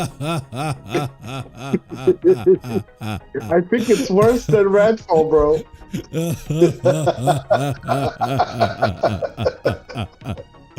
Oh my god.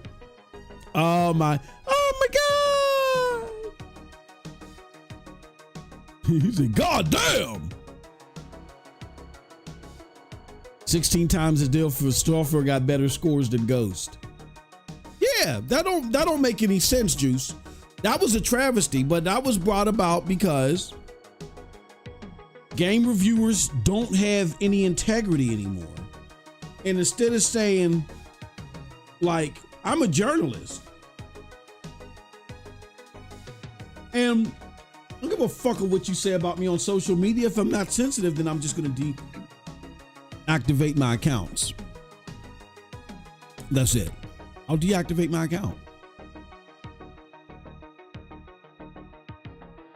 I think if you're a reviewer and the things that people say to you online, if they bother you, you should always have like a sock account that's just for your secret for your person, your people that you know personally.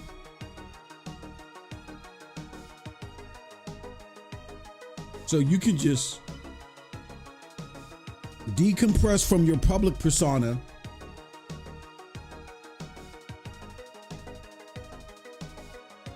only put shit out, you should have like a, or it doesn't even necessarily have to be a sock account. It could be like, I don't know,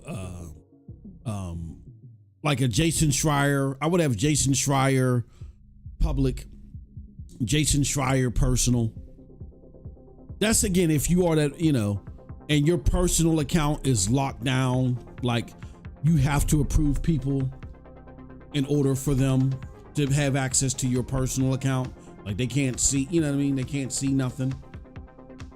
If you're that sensitive to what people are saying, that's what I would do. But yeah, you got Shattered Space that's doing bad, Cold Blood. That's horrible.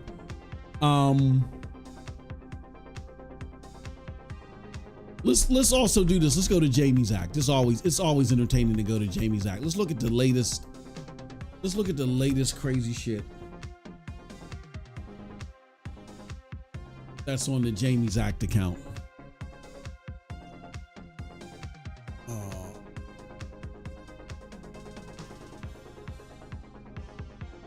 He thinks he made some intelligent. He said, if you have to show me the difference between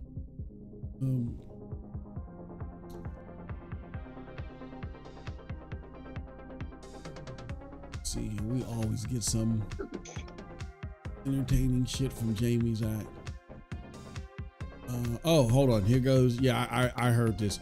This is coming from Maddie Plays, who is now. I'm sorry, Doc. I love you, brother. Well, you went to PC anyway, so this no longer applies for you anyway. But now Maddie Plays is my favorite Xbox content creator. People got to keep it real. You know what I mean? And it's not like there's a lot of like Maddie plays still the majority of what he says I don't agree with. And it's not even just Xbox, but he's being authentic. I think he's properly assessing what's happening, and he's not letting fandom control the insight that he gives. And he's coming, and because of that, he's coming down with, I think, even if I don't agree with him, I think he's coming down with logical takes on a lot of this stuff, whether I agree with them or not. So here goes Maddie Plays talking about Starfield. And he said a bunch of, and then he came out with another video where he just lambasted Bethesda, as he should have. Everything I saw here, I'm just really jonesing to get my hands on it and see if the execution is there. Like, do they deliver a good story again? And yes, again, I'm one of those people who enjoys the questing in Starfield. Sue me. But yeah, I think Starfield knocked that out of the park in many areas when it came to questing. So I'm very much looking forward to what they do with House Faroon and the questing experience there. Of course, I've talked ad nauseum about Andreja and what they're doing with her character and how I think that'll be very exciting to see word, because I think you hear her.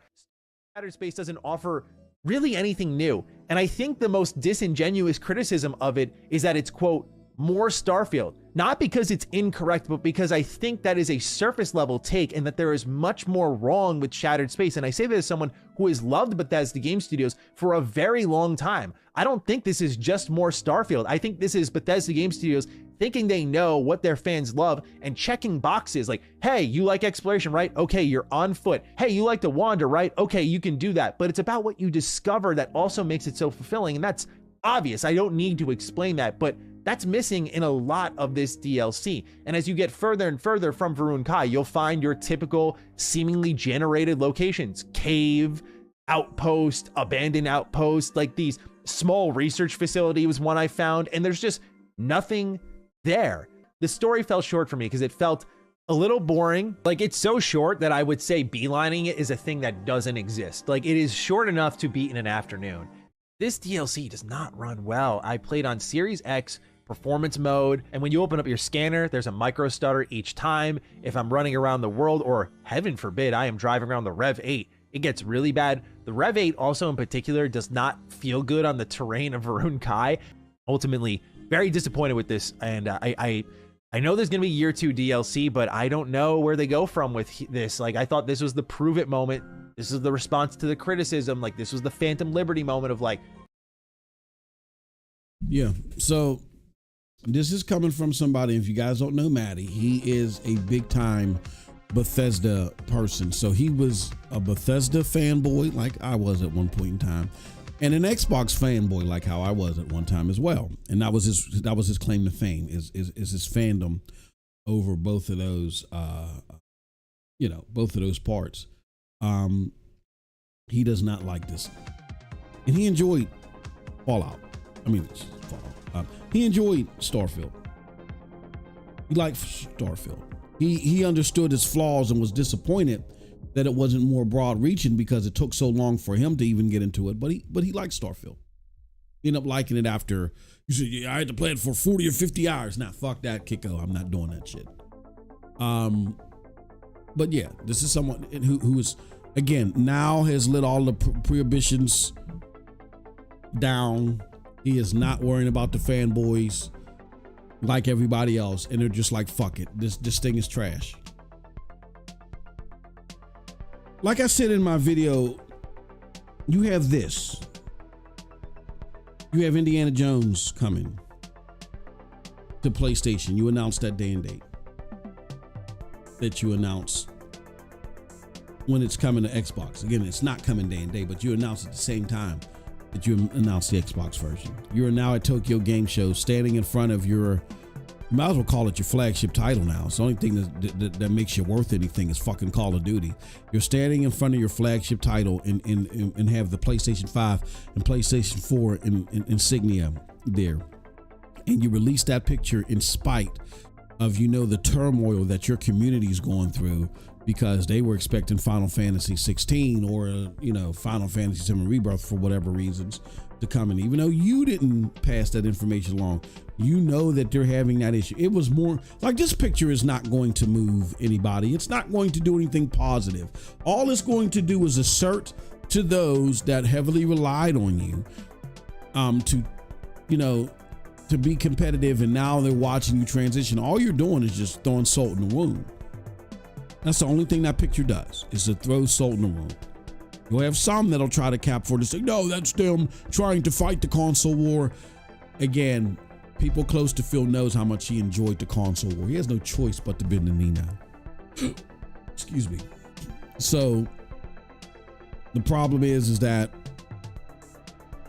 Xbox just doesn't care anymore. And so the question that I ask people is, if they don't care about competing, what's the point of new hardware? Like, I get the cloud. I understand the cloud. I just wish the cloud would be better. I get the cloud. Why? Because we see Tencent is rumored to be working with GFN to make their version of their cloud service. It's been rumored that since 2019, I think they've been working on that. Even Ubisoft, with all the news and shit that's going on with them, even they're rumored. What was that? Were you saying something, Cold Blood? No. Oh, okay. Yeah, they were even rumored to have a cloud service. I mean, no. Ubisoft is not rumored. They actually have one. If you have Ubisoft Connect, you can go in there right now and play Avatar on the cloud service at 1080p 60. So because why? Because these publishers, which Microsoft has been pretty much reduced to, these third-party publishers are trying to create lanes of direct-to-consumer, meaning I don't need to necessarily rely on PlayStation for all my income. My consumers can meet me halfway. They don't have to have a PlayStation. They got a Fire Stick or whatever, and they want to play, some Assassin's Creed or whatever. As long as they have Ubisoft Connect, we'll have an Android app version that you can put on top Fire TV, and they can play our games directly on the cloud, either via Ubisoft Plus, or they can buy the game from Connect and play it on the cloud. That's what they're looking to do. That's what Tencent's looking to do. That's what Microsoft already has established that they can do. So you're going to see these publishers do more direct to consumer type things, but they're still going to lean heavy on these other platforms that have these overall better marketplaces. They're going to lean heavy on Steam. They're going to lean heavy on Epic. They're going to lean heavy on particularly PlayStation and Nintendo. They're still going to do it, but they're going to try to increase their margins by getting 100% of the money because of these direct to consumer efforts. But outside of that, like a handheld or whatever, I could understand Microsoft licensing their branding to, the official handheld for Xbox Game Pass, the Asus ROG 290. I can understand them doing that.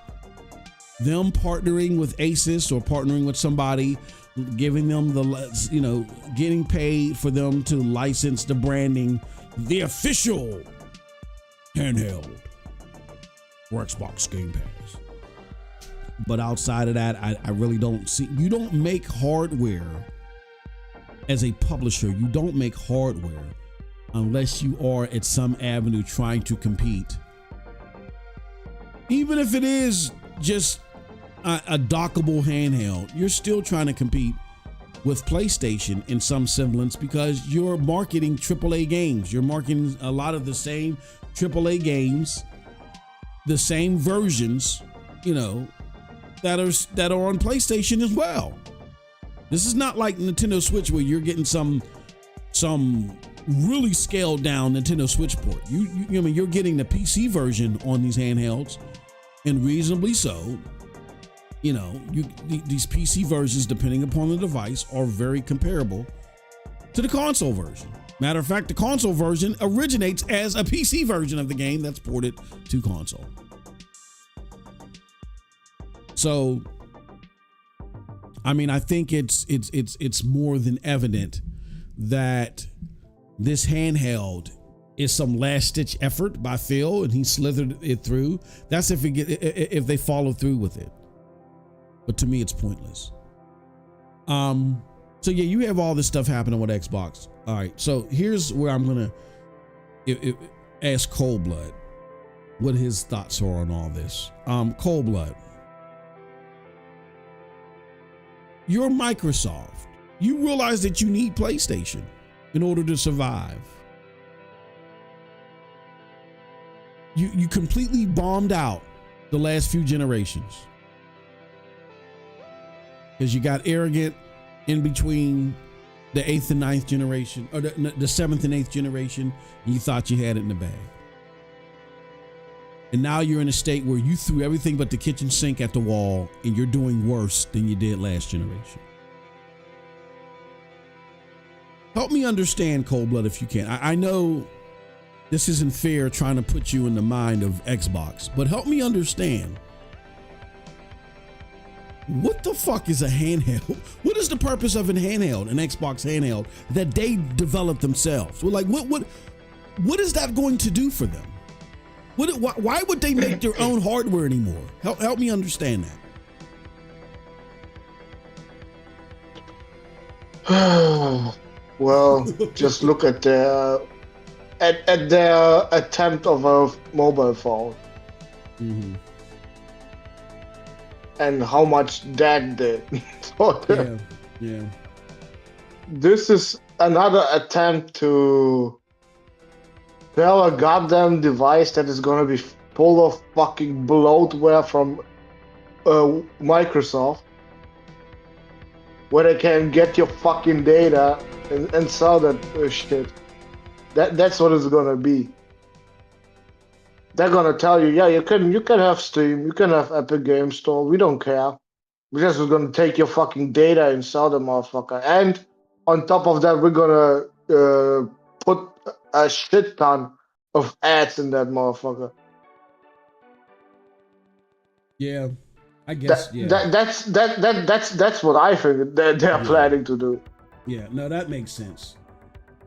I was just trying to understand and see what I'm missing, but no, that now that you say that actually makes a lot of freaking sense. That makes a lot of sense on what they could be trying to do. I'm sitting there thinking to myself, like, bro, like, what is the purpose? Like, why are you trying to do this? Like, you have no. There's no incentive for you to even try to compete with PlayStation. Like, if anything, but be a publisher. Wait, they would compete with Nintendo at that point. Would they? Yeah, they're both handhelds. Sure, they would compete with them, but definitely not with PlayStation. Not in the console space. See, I think because they're a handheld, that's how we look at it. But these handhelds that are coming out, they're not like Microsoft is not taking a loss on hardware anymore. They're not. Or if they do, they're dumb. They're dumb. I don't give. They deserve to crash and burn and go away. An Xbox with half a brain is not taking. So I would imagine these handhelds are not going to be cheap. I imagine these handhelds are going to be expensive as shit, right? So I would think because of that takes you out of the competitive market of out of Switch. Because the games that you're marketing are more like AAA games, right? Better fidelity or whatever, where Switch is big market is, look, it is a handheld, but we have exclusives where Microsoft, they got a lot of I don't know, man. I just don't know. I'm trying to walk this through my head and it just doesn't make sense for them to do this at all. Like if you want to partner with somebody You get branding on a handheld and sell the license. Go ahead and do that. But I don't get this. I don't get them trying to make it a handheld.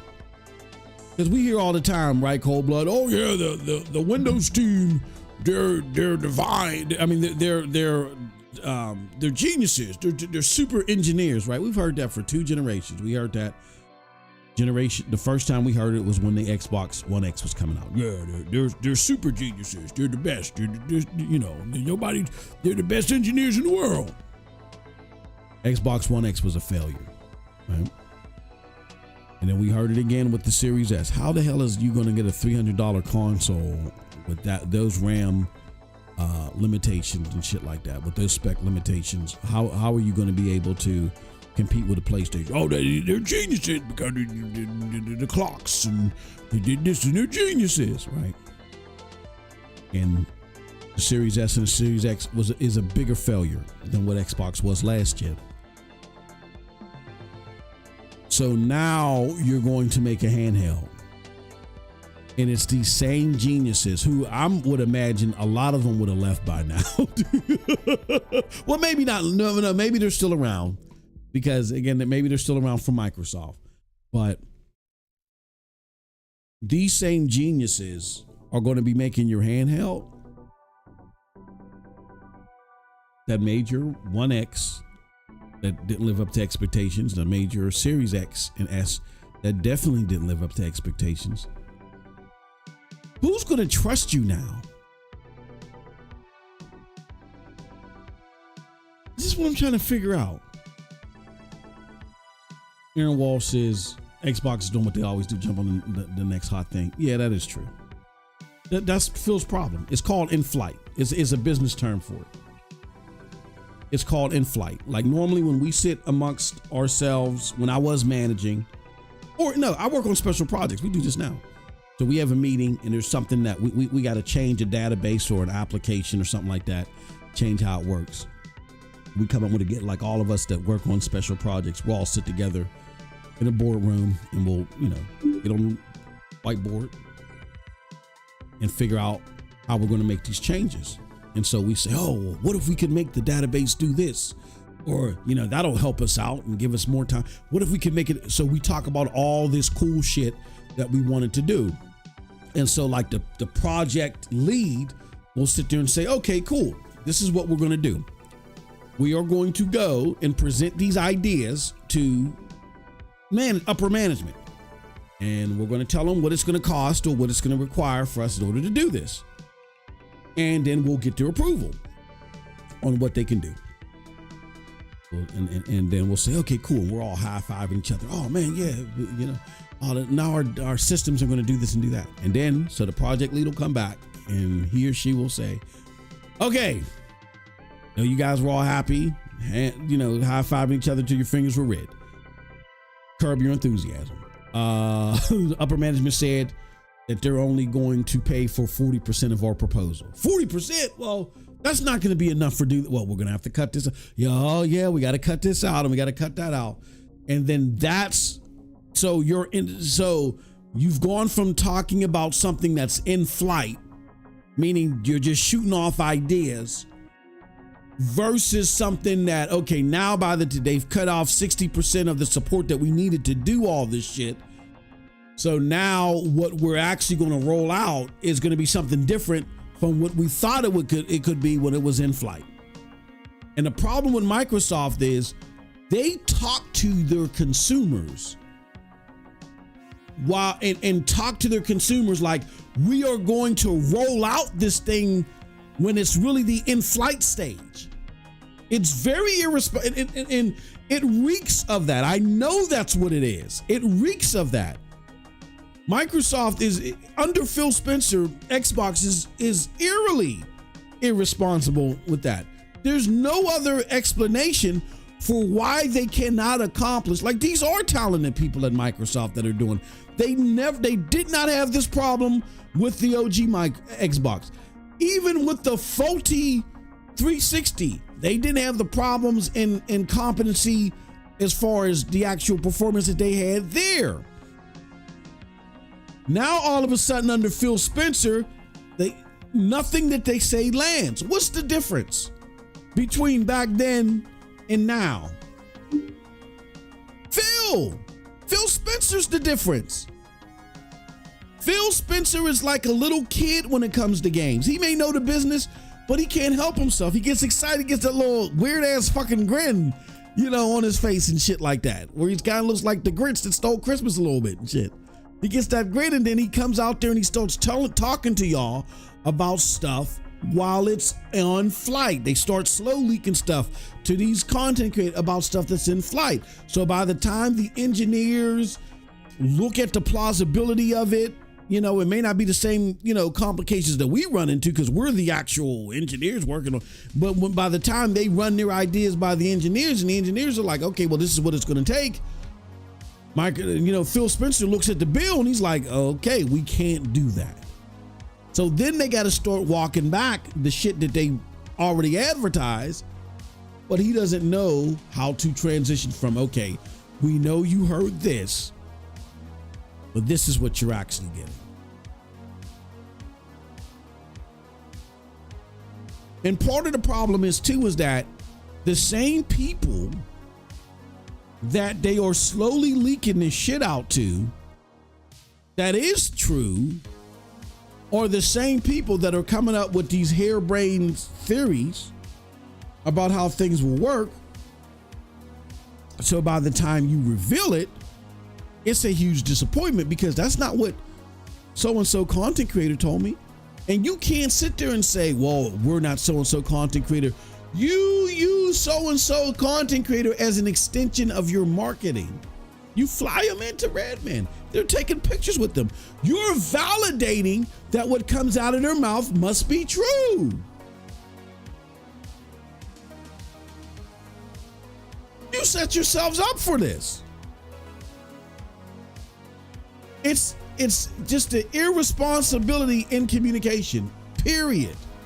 And then the final piece of the puzzle is not only do they talk about shit that's in flight, but apparently when Phil talks, they don't know how to convey to you what the fuck he really means.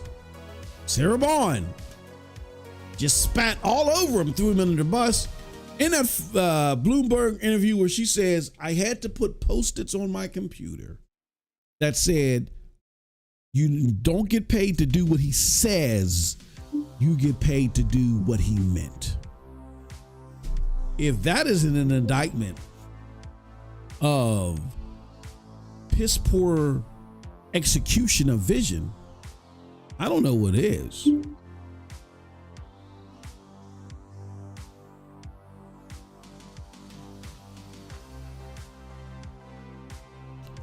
Donald Cower says, yeah, I've seen the Father Jay Allard has joined Amazon. So do you think Amazon's going to join console maker?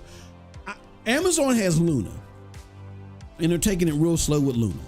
I know a lot of people forget Luna's around, but they're still around, and they striked a very, very important relationship or partnership with COG. Meaning slowly all the games that are available on COG, they're coming over to Amazon Luna. So if you want to play any of your COG games on Amazon, if you want to play any of your COG games on the cloud, your de facto way of doing it is soon going to be Amazon Luna. They slowly but surely been rolling out games.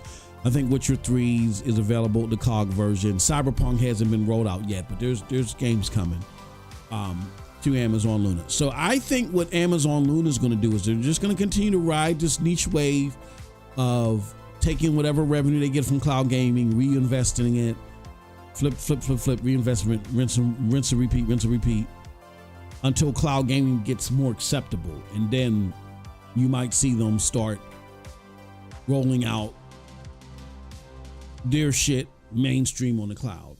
So that's what I think you're gonna. They could be keeping it under wraps. That's why they're saying he's gonna help with stuff. They're telling what he's gonna help with. Who knows? But we'll see. All right. So yeah, that's essentially the message that I want to put out there about PlayStation. About Xbox. It's like the community's in shambles. right? You're not seeing any positive stuff from the Xbox community. What you're basically seeing is, hey, PlayStation screwed this up. PlayStation screwed that up.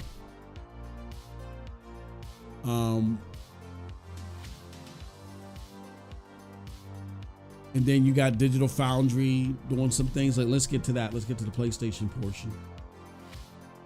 Because I spent so much time on it. So now let's talk about the PlayStation.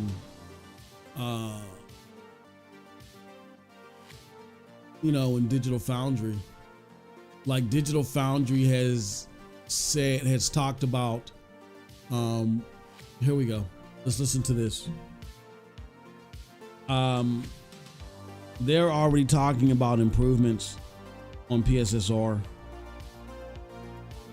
Let's do this. How come I can't find it? Come on, God damn it.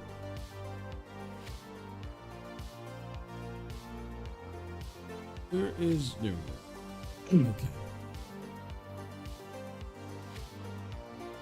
Prominent upscalers, FSR and DLSS. PSSR tends to present with a bit of extra image breakup on geometric edges and foliage in comparison to DLSS, it seems, at least in this early incarnation here. PSSR's infancy is key though, as DLSS has had nearly 6 years of in-the-wild deployment to develop and evolve to what we have today. Sony developers have confirmed that they've already seen substantial performance and quality improvements with PSSR so far, and I expect that trend will continue. But in the here and now, PSSR at least seems better than FSR at delivering a temporally stable image.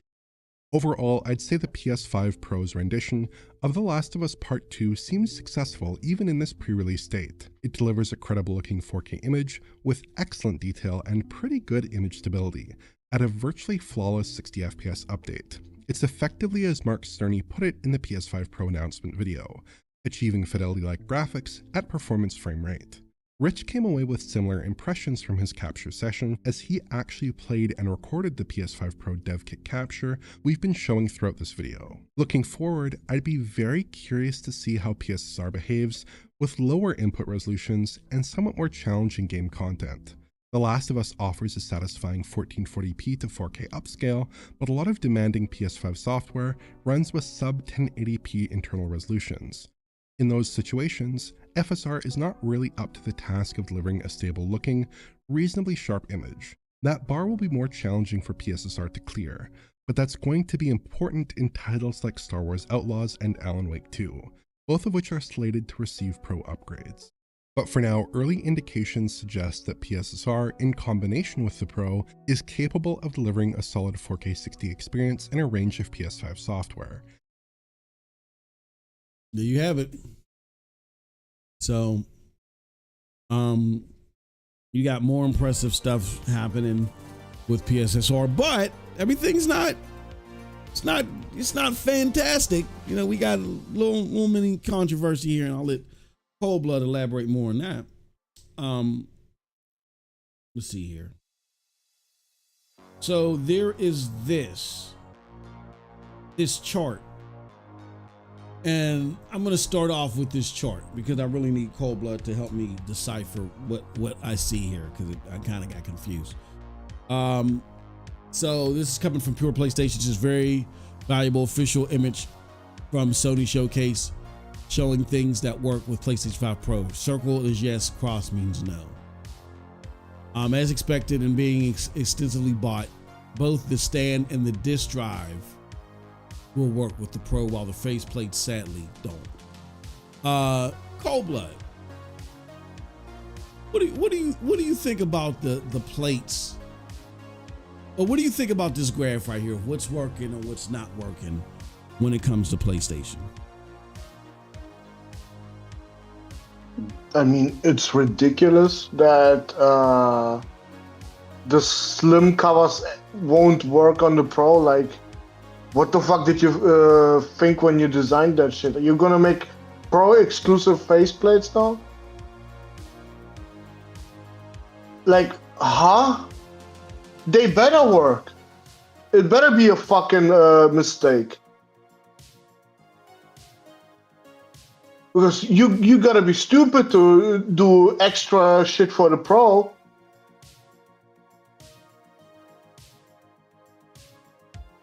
Yeah, I hope this is not true. Like seriously, this is bad. I mean, what else do I have to decipher here, bro? Like, for now it says no here. Yeah. But is it actually an official picture? I don't know. It might be. I'm looking at the dimensions here.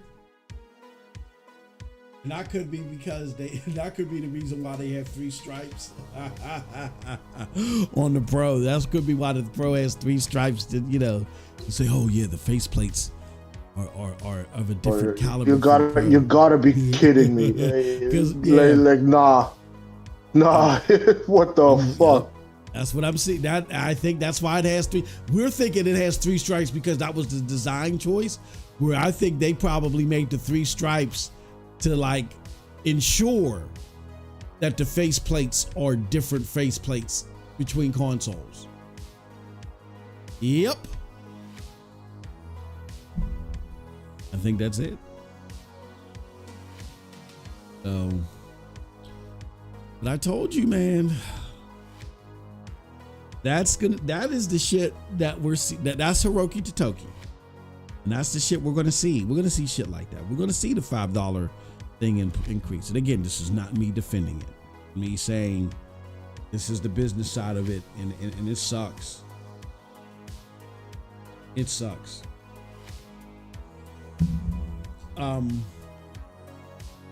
I mean, you guys speak with your... This is what I would do.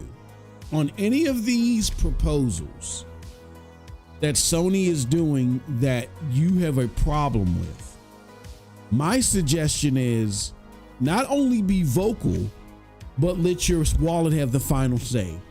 When you guys see this shit, don't brush it under the rug. Say, you know what? Fuck that. I love, I love the prospect of the PlayStation 5 Pro. I'm gonna get it. But if you think I'm gonna financially support these new plates, no, fuck that. No, absolutely not. I am not supporting that. And don't give in. Don't support it. You know what I mean? So, yeah, that's what they're doing with that. But the more analysis, cold blood, about PlayStation in regards to, PSSR versus DLSS. That's real. That's really up your alley. What are your thoughts on that? They're saying that already that PSSR is closing the gap, not necessarily significantly, but closing the gap between it and DLSS. What do you think? What Oliver said, it's an improvement of FSR, not a better version of DLSS like some people think it is. No, absolutely not. They have a long way to go to get to Nvidia's level, bro. Like, nah. Yeah. You got a middle of the road thing here. Yeah. It's still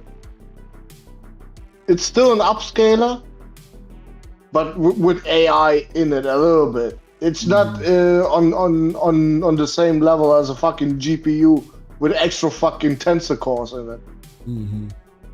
You don't have that on the PlayStation 5 Pro like that. But I think it's gonna be fucking amazing when that motherfucker is trained right. Yeah. Yep. Closing the gap, sure. But that gap is gonna be still like the Mount Everest, and you just barely got the first few steps up. Yeah. That's the gap. Yeah.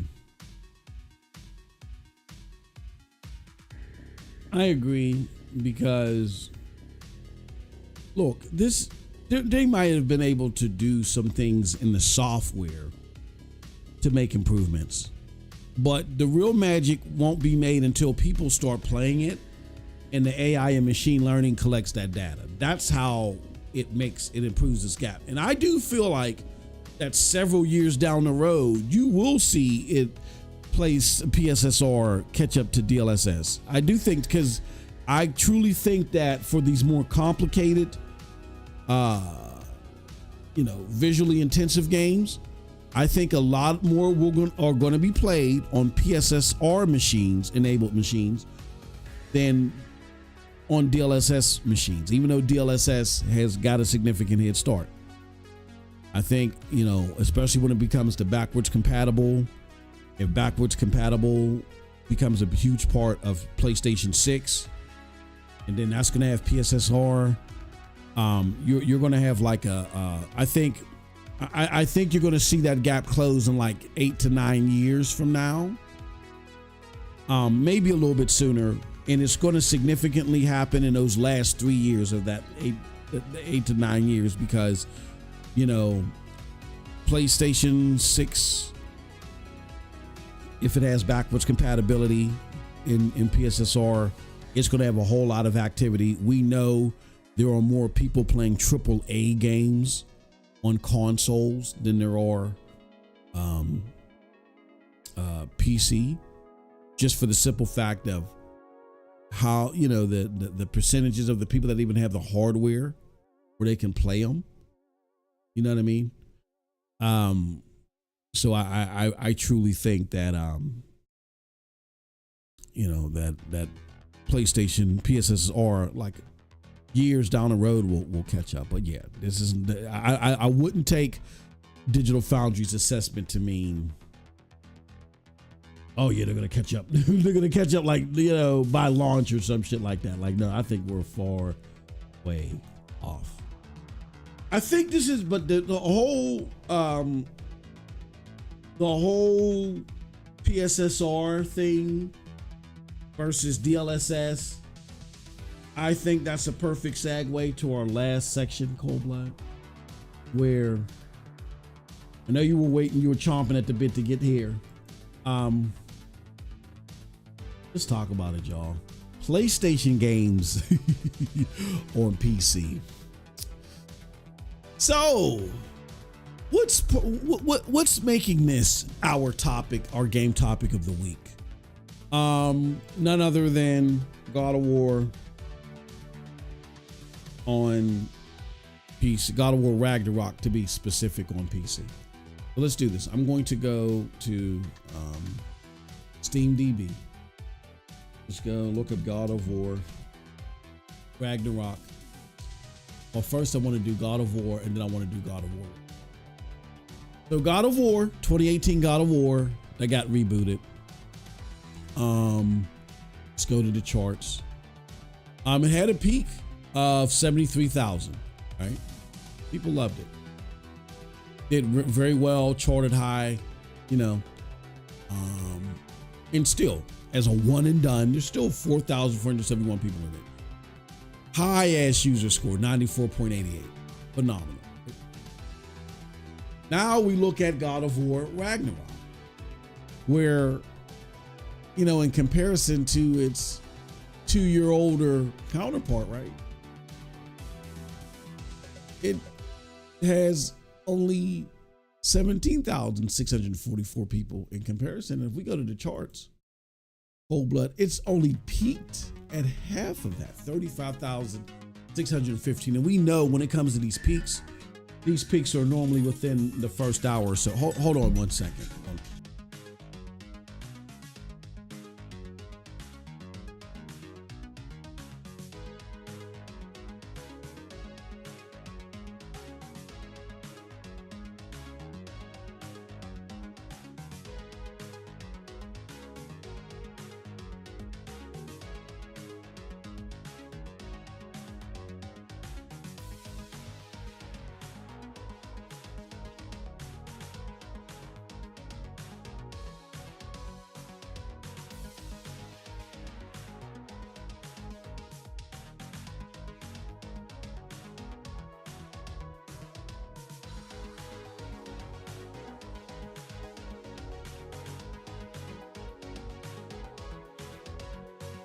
Okay, sorry about that.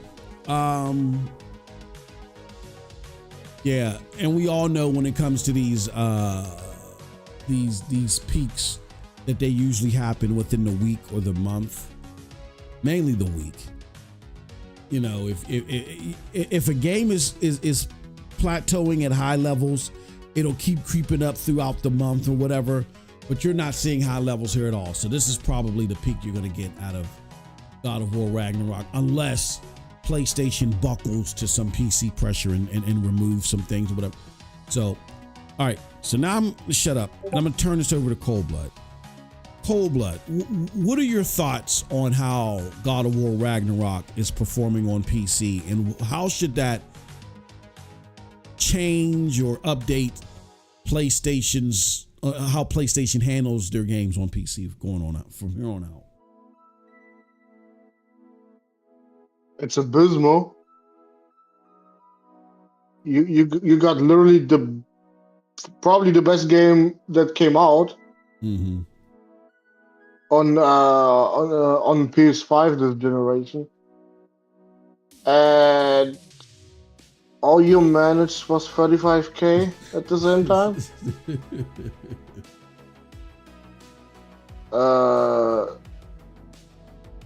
I think Twitter is not a real place. like, bro, the amount of crying, oh, we want this game on PC, we want this game on PC. And this is all they managed to do once again. I'm telling you, PlayStation got blinded by Horizon Zero Dawn's success on PC. They thought, oh, it has potential. But since then, it went down and down and down. The only game that made any fucking dent into PC was Helldivers 2. If that didn't tell you, you should make fucking only multiplayer games for these fuckers, I don't know what will tell you. Like, everything else, bro, there's no fucking reason to put it there. You make no fucking money from it.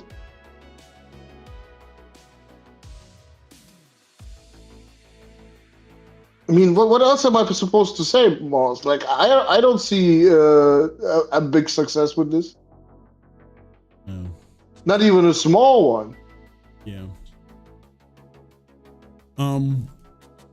I'm gonna do this again. And these games come out at $50, and most of these key resellers have it at 30, bro. Yeah. So it's embarrassing. They can do at least 100K at launch, bro. 100K at launch would be the bare minimum for a game like God of War. I'm sorry, nah. Anything below that is just embarrassing.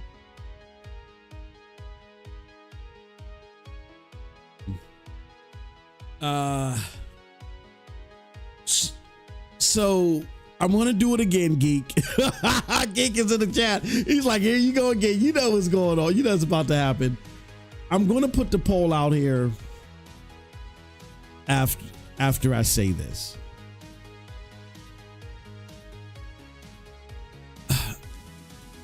This is where I think PlayStation needs to take a cue from Nintendo. There's a reason why Nintendo doesn't put their games on PC. Number one, their stores already running neck and neck with Steam, so it's not like, you know, Steam.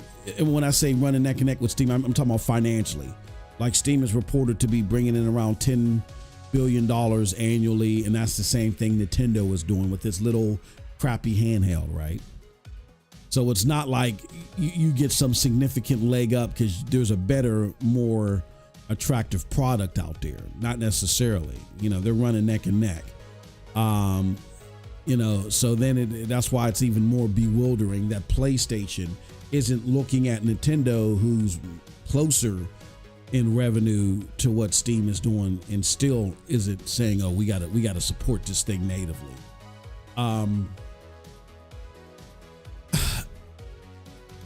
I think it's the putting. And the reason why Nintendo's not doing it is because putting your games on Steam as a console maker is the antithesis of your business model, right? It's really the equivalent of Steam operating within Epic Game Store. Why do I say that? Because the purpose of the PlayStation console is to give you a place where you can indulge with the PlayStation marketplace. That's the success of PlayStation. It's not the consoles that are sold alone. It's not the exclusives alone. It is the fact that they use their consoles to bolster up the games with things like the DualSense, or because of how popular it is, the variety of games that they get. And then they use the exclusives to make their store more enticing than other stores. And they say, hey, developer, you want to put your games here and you want to keep doing it because we have all these amenities that no one else has and they're more desirable. Remember, this is why I told you guys a couple of shows ago that I know why people were saying, oh, there's a big showcase coming and you ain't seen nothing yet. Even though I don't prescribe to that anymore. I don't know what the fuck PlayStation is doing as far as its presentations now.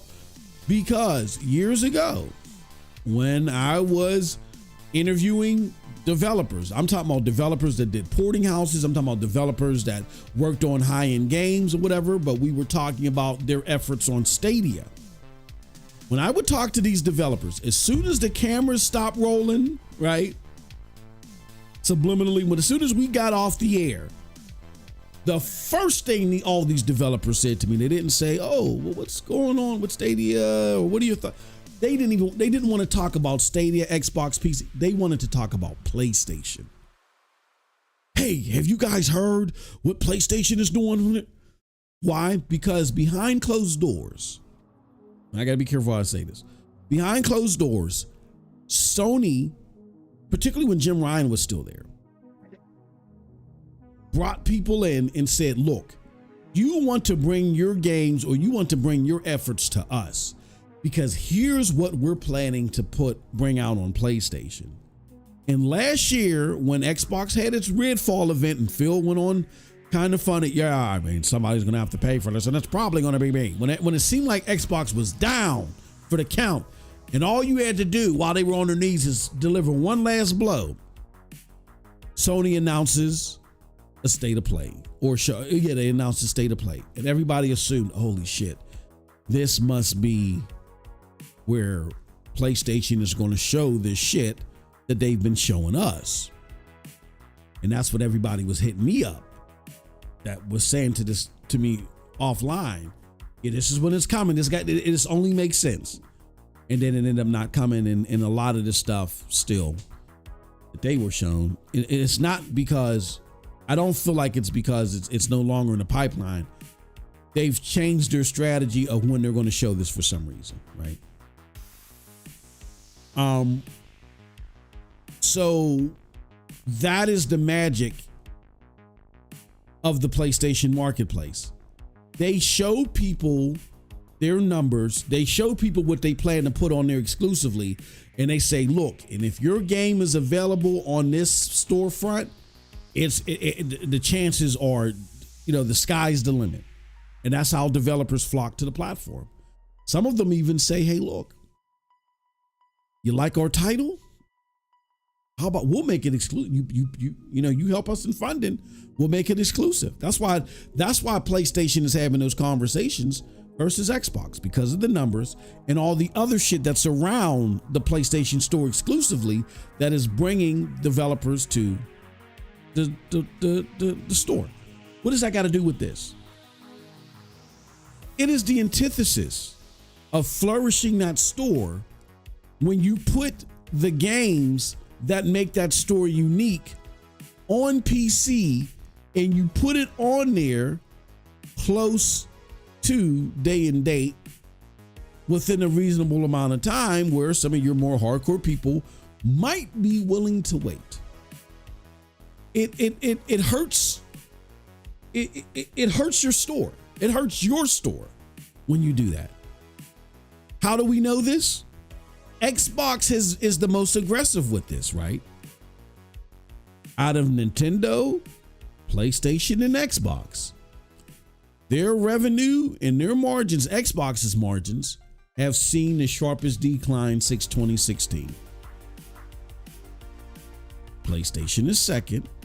They're nowhere near Xbox. I mean, they're having recent issues with their margins because of the yen, but nowhere near. But they're not seeing revenues and margin losses or margins drop percentage-wise as far as growth is concerned. I'm talking about the rate of growth. Not, they're making more money than they were in 2016, but the growth of the money that they're making is a lot slower than their contemporaries. Sony is second, and Nintendo is first as far as the rate of growth.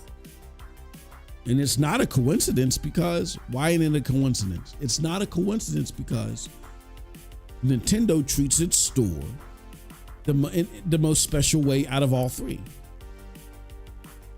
Sony still does to an extent, but they're cracking a little bit. And then we know what Xbox does: play all of our stuff anywhere, and that damages your store, which is the bread and butter of your existence. You can talk about, we're going to do this, we're going to do that. Until it actually happens, it's vapor. Doesn't mean anything. So I think that PlayStation is making a huge mistake under Hiroki Totoki. And putting these games on PC natively.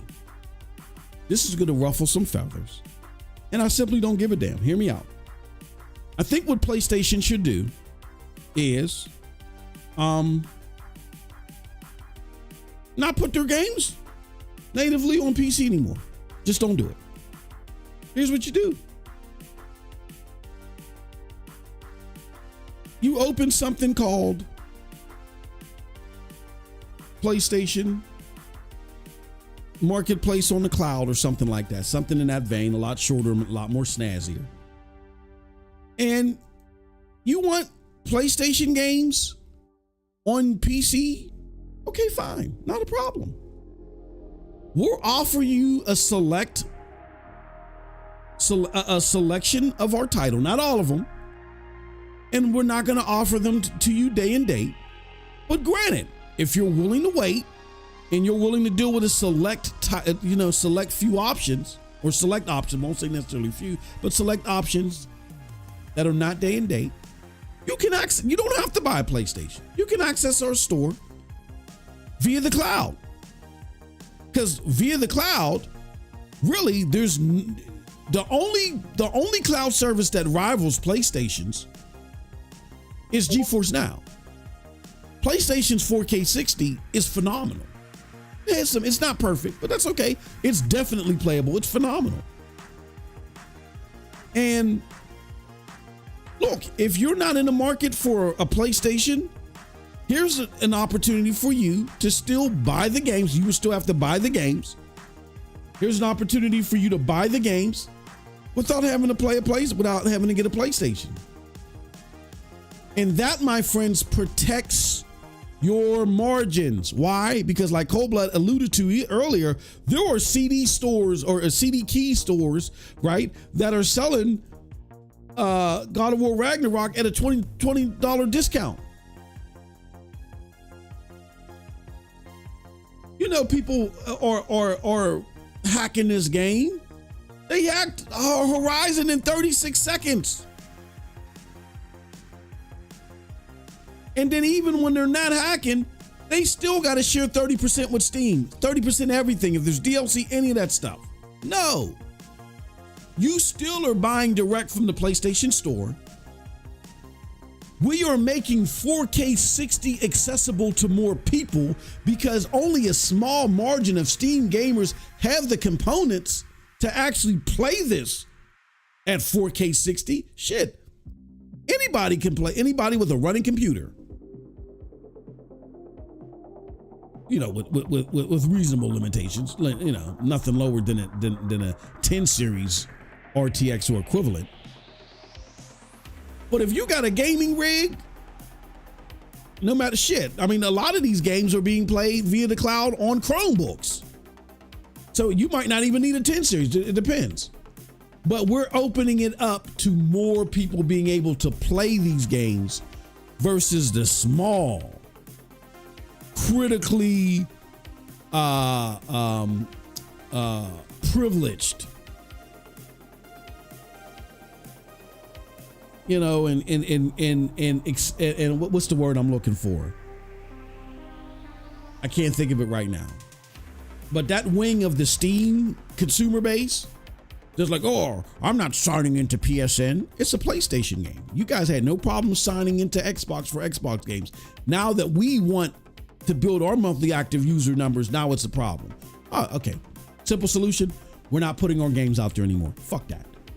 You want to play our games on the computer? Okay, go to the PC cloud store. Look, PlayStation has to get smarter at trying to address their margin issues. They got to get smarter, and you only get smarter with understanding. And this is the problem that PlayStation is running into. Hiroki Totoki just does not understand the culture. He gives me heartburn. I bullshit you not. The dude gives me heartburn. I wish that fucking here's what I wish they would do. Not that he would do it. I wish that Yoshida, they would remove Yoshida from indie development and have him co-run SIE with Hiroki, right? Because Hiroki needs to understand culturally. I mean, there are some sacrifices that just need to be made. That's just where we're at. But there are just some things culturally you cannot do because it's going to hurt the brand long term. And to me, look, I know a lot of people sneer at cloud gaming, but if I got a rig that cannot play God of War Ragnarok, that cannot play Ghost of Tsushima, or cannot play Horizon Forbidden West, right? My rig is too underpowered, but I do want to play PlayStation games, but I can't afford, or I'm not in a position yet to buy a PlayStation 5. And you're telling me I can now play it at 4K 60 just on a web browser? Oh man, sign me the fuck up.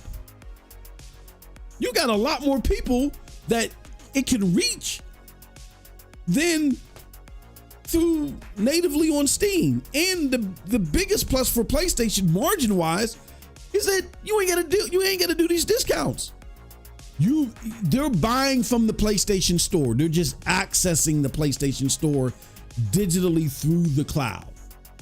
So the same prices apply across the board, and more importantly, can't nobody hack shit. So in lieu of that long-winded explanation and breakdown, I now ask you guys and gals this. Should PlayStation only offer their titles on PC via the cloud? I just gave you my long-winded breakdown, methodical breakdown of why I think they should do it. Bigger margins. You ain't got to deal with hacking. You ain't got to deal with that privileged sector of Steam. That, oh, I don't want to sign up for this. Oh, it was okay if I do it for Xbox because Xbox is more popular over here because we love them. You know, because Xbox is PC and PC is Xbox. So we just want to hate on PlayStation. We just want the game to be here. That's all. That's frankly what it is. We just want the game to be here so we can go on Twitter. All 5 of us that have these PC components, we can go on Twitter and we can talk our shit, and then we're going to go back and play Banana. Blah, blah, blah, blah, blah. If you don't want to deal with that entitled, that's the word I'm looking for that entitled wing of the PC, you know, consumer base, I think it's a no-brainer. But you guys let me know what you think. I am starting the poll right now. While I got the poll running, Cold Blood, feel free to chime in. I'm just going to go through this chat. Let's see here what we got here in the chat. Let's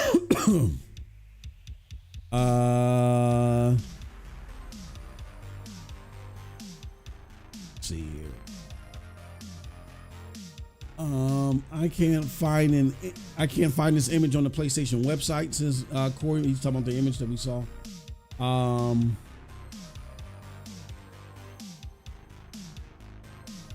Says Corey Masters, Cold Blood. DLSS began in 2007, 2018. It has a 6 to 7 year head start. For a 1.0 transition to jump out ahead of FSRO, which is 4 years old, it's impressive. The difference, Corey, is that FSR doesn't have AI and machine learning components, which is a big booster of it and why it could jump out. So I wouldn't so much use that as a source to surmise how it could catch up to DLSS. DLSS does have AI and machine learning. So because it has that, it's not going to, PSSR ain't going to jump in front of FSR. I mean, PSSR ain't going to jump ahead of DLSS like that. It's not going to catch up to DLSS like it did FSR. FSR is inferior in so many ways. It's an inferior way of approaching that upscaling, and it's to the point to where even Digital Foundry just laughs at them now. It's better. FSR is better, but still got a long way to go. Juice says we went from gamers to game planers. I'm just trying to get the game with the best quality I can. Any sane gamers doing the same I am. Says Juice. Says here you go again. He says it's a PS game, not Steam. Why people try and praise Steam like number one? I'm gaming beats me laugh out loud. Sony doesn't care about selling games on PC. They are farming PC for data. No, that's not it, Corey. That's not it. You guys wish that. That's not it. They told the investors why they're doing it. They told the investors that they're doing this to raise margins. They said it in the infamous investors meeting that we all listened to. Remember? They made it very clear, and they may bullshit with us, but they're not going to bullshit with investors. They really are looking to see some financial gains from PC, and that's from the bullheadedness of Hiroki Totoki. I don't even say I don't even think they did. No, it's not. The problem isn't making your games available on PC. The problem is Steam. And yes, a lot of PC, nerds are gonna be mad. Oh, how dare you? Fuck you, console peasant. Where I game most of the time, I use Steam games anyway because I use GFN. But I'm telling you, there is a. I said the word. I don't know why I keep forgetting it. There's a privileged wing of the Steam community that have these double standards when it comes to PlayStation. Frankly, PlayStation has the sign-in now because of monthly active users. And Xbox started this game. Yes, I'm blaming. Yes, because it's true. PlayStation Sony announced in 2023 that because of all the heat that they were getting from, what's your monthly active user count? Do you guys have a handle on what that could be? Because that'll affect your investments long term. And Sony had to come out and make a promise that they were going to be more detailed, including with monthly active users in its reportings when it comes across the board, including gaming. So monthly active users are key. So you got all these motherfuckers playing Helldivers. You got all these motherfuckers playing God of War 2018. You got all these motherfuckers playing these games. And Sony can't count them, but you guys were okay with Microsoft count. Fuck out of here. And I get that Microsoft now is saying, oh, well, we're not going to count them. We're not going to require sign anymore. That's to play this psychological game. They still think they can compete with PlayStation. That's to play this psychological game against PlayStation and try to turn the PC user base against them, because now they got Candy Crush monthly active users. So they can forgo their PC monthly active users. Why? Because the PC monthly active users are dwarfed by the mobile monthly active users. If the PC monthly active users were that big, then Xbox would be doing a lot better than what they are doing, right? So they can make that sacrifice now that they have King, because they can just count those monthly active users. Where PlayStation doesn't have an alternative. So they're like, fuck it. We got all these monthly active users now on PC. We want to count them too. And the same consumer base, the same privileged wing of that Steam consumer base, who were okay with Battle.net, Bethesda, and all these other sign-ins and Xbox and Windows Live and all these other sign-ins, they did all of them that was okay with that. Now they want to push back on Sony when Sony's doing it. When you sign up once, okay, and then that's it. You got your sign-in. I would say, you know what? As Sony, I would say, you know what? That's your right. That is your right. That is your right to reject a sign-in. So guess what? This will be God of War Ragnarok is the last game that is not a games as a service title that we're launching on here natively. Like our single player experiences, you can only indulge with via the cloud. Have a wonderful gaming day. Get that walk out. Fuck them. Yeah, I want to know who these people are that vote no. Yeah. Oh, they're PC Master Race people or they're Xbox people. And why are they not in the chat?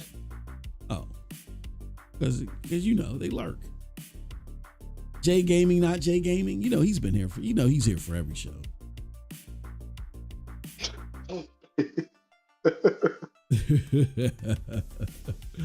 He's here for every show. Aaron Walsh says, one thing I learned from Helldivers 2, PC gamers hate Sony. Yeah, they do. Not with the PSN login requirement. They are basically boycotting Sony games. They are trying to get Sony to back down. Yeah, that's it. They know why Sony want these numbers. They're not dumb. It's not Sony trying to collect your data to sell your data. Sony is trying to keep up with its monthly active users for investment purposes. Y'all gave Xbox that privilege for years. And now all of a sudden, it's a problem when Sony wants to do it. Fuck it. Fuck it. Don't subject Steam gamers to that. I'm aside with them. Don't subject them to that. Don't put them in a position, even though they have it, you're not forcing them to buy your game, but don't even subject them to that. Say, all right, we're backing away, back away from them and say, look, we're going to leave you guys here and leave you playing your banana in 8 versions of Counter-Strike, right? At 720p. We're going to leave you here. And what we're going to do is we're going to open up access to the larger user base, those that don't have these cards, those that don't have these expensive components, those that would love to indulge with our games but can't, but don't have a PlayStation 5 and would love to indulge with our games, even though they can't access a PlayStation 5. We'll open it to them. And what you're going to have to do is you're going to have to step outside of your privilege and come over here and indulge with our games. And if you don't want to do it, fine. Stay over there. Stay over there. And guess what? Here's the difference. See, these motherfuckers can go, they can review bomb, they can talk shit, because guess what they're going to do? They can buy a PlayStation game with no intention of even playing it. Just sit on it as long as it's not 2 weeks. They can sit on it and as long as they don't play 2 hours, and they can just talk their shit, you know, and whatever, and get their refund. Now, eventually their negative score will go away, but it plays the role that they needed to play. And they'll rinse and repeat under multiple accounts. They'll do whatever goofy shit that they do, right? But see, if you're buying from the PlayStation Store, you can't do that. You can't do that shit, right? Number one, you're going to pay the console price for the game, so you're not going to go to Green Man Gaming and get a new release for $3.99. You're not going to do that. And number two, PlayStation's return policy isn't as loosey-goosey as Steam's. The moment you boot that motherfucking game up, you are committed. And guess what? The average consumer understands that and they're down with that. They just can't access a PlayStation 5. But you, the Steam privileged, you're not going to do that. So the likelihood of you guys coming over here and committing a full $70 just to talk shit and belittle the game, and where you give it these piss poor scores to 73, those scenarios are now washed away. You guys see what I'm saying? So for those of you that are sitting there still voting, that are now voting in favor, that's what you got to take into consideration. All these motherfuckers that are coming over here that are just doing these protest votes, that's all they're doing. It's protest vote. They're not playing the game. They're sitting on it, waiting to refund it, rinse and repeat, whatever, to protest. That's all this is. It's a protest vote over a sign-in that you knew about well in advance. It's not like I can get the Helldivers thing. This is not Helldivers where it's coming in after the fact. You knew in advance it's coming. This is protest. This is review bombing. I don't care what anybody said. This is review bombing. This is protesting. I want to see you protest on the PlayStation Store. You're not going to do it because once you boot up that game, you got to commit to it. And the way I would ensure, and I think the way PlayStation works is, which I hope it works, and if not, they need to change it. You can't rate a game until you booted it up, until you've committed to it. That's what I would do. Not only do you avoid all this shit that's going to bring reputational risk to your brand, but you increase your margins because you're making your games available to a wider audience that's going to play by your rules. You don't have to subject yourself to these rules that you got to play on Steam. They got to play by your rules, and it's not like you're not giving them xCloud quality. You're giving them 4K 60. 4K 60. They're not even getting that. If you're an Xbox gamer and you're like, I don't know if I want to buy a PlayStation, but but you get to play Marvel Spider-Man 2 after the fact, they're not even getting it. They're not even getting 4K 60 on their own games. You're giving them 4K 60. You're dog walking their cloud service, which they were surviving off of, or that they were planning to survive off of. It's a no-brainer to me. No-brainer. Real Vision says they're going after PC users with 360 and lower who aren't entitled and can't afford a 700, but not really. Exactly. Yeah, that's what I would do. That's what I would do.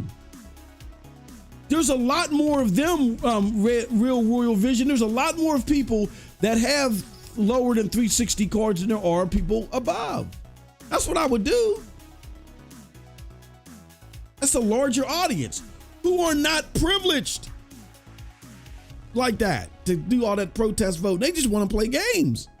And then you're forced them to play by your rules. As it's just cloud access. They access the PlayStation Store and they got to go by the same rules that they would on PlayStation. And if I'm PlayStation, I'm beta testing this out. I roll it out in these locations, try it out here and there, these select games. And if the trajectory is going up, you start rolling it out more and more and more and more. I would still keep a large, considerable gap opposed to when I put my exclusive games out there. But you know what I would do?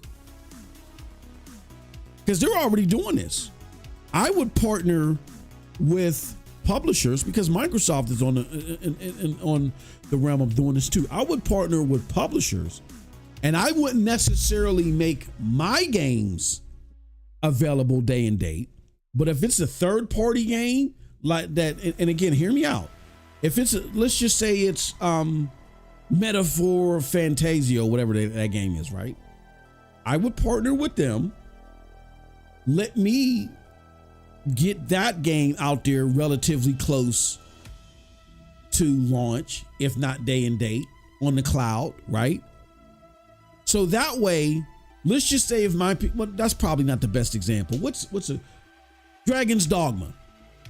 Say I'm a PC gamer and I really want to play Dragon's Dogma 2, but I do not have $55 billion to build up a rig to play it at 40 frames per second in the cities, even on a 4090. I don't have that money. But guess what's a better alternative? I got a decent enough rig. I got like a 2070 in there, right? And guess what? I indulge in PlayStation Cloud. Now I get to play the game, you know, at a decent rate where I couldn't even play it on my 2070 at all. And here's another thing I would do. I would do this in tiers, and I would have a second tier of PlayStation Marketplace in the cloud where it gives you PSSR power on some of these games. Why would I do that? Again, increase the margins. Again, not day and date. If I want the de facto PlayStation experience, I got to buy a base model or I got to buy a pro model, right? To get access to all the games and get access to the wide variety of PSSR. But I'll get select titles with the PSSR enhancement over the cloud. And why is it in Sony's interest to do that? Because you want to train that AI and machine learning. And the more people that can do that, the faster it does catch up to DLSS. This is not, I didn't like sell my soul to come up with this. This is just common sense approach based upon understanding the culture of gaming and why going natively on PC for PlayStation is not a good thing. And just simply looking at the catalog of things that are offered and just plausibly, because I understand the culture, coming up with more suitable alternatives that's going to bring you more money. Hiroki Totoki can't come up with these ideas that we do on this channel because he's not down with the culture. Cold Blood lambasted him months ago about how he handled Ghost of Tsushima or in Helldivers, where, okay, if you're going to do it that way, why not give an incentive instead of just forcing it down, you know, ease it in, but he doesn't understand the culture.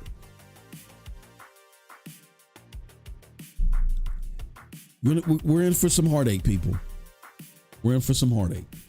World Royal Vision says, wait till they find out that Sonny. Okay. All right, I'm going to end this poll right now. We got 15 votes in, and 60% of you said, yeah, you agree. Should only be offered via the cloud, or 40% of you said no. Cold Blood, we're going to get out of here. But Cold Blood, did you have a final word for this week's show? Just like last time, just build a PC. That's the lesson we learned today.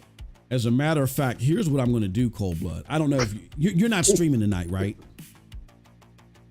No, tomorrow. Okay, all right. Here's what I'm going to do, though. Before we go, folks, just hold tight, please. If you can hold tight just for a second, allow me to do this, please. I don't ask for a lot. I know we went kind of long and I couldn't shut the fuck up, but you know, I love kicking Phil's ribs in. Give me a second here. This will only take 1 second. let's go here. Oh yeah, here we go. So here, copy. A second. I want to do two things. I want to Astrobot stream. A lot of you missed our fantastic Astrobot stream yesterday. Give it a go, give it a shot, and then I want to do one last thing too. You can either click on that link, or if you don't want to click on that link, because you're like, I'm too lazy to click on anything, too lazy. If you don't want to click on that link, here's what you can do. Okay, you can't do it because YouTube fucking videos from your subscribed channel not letting.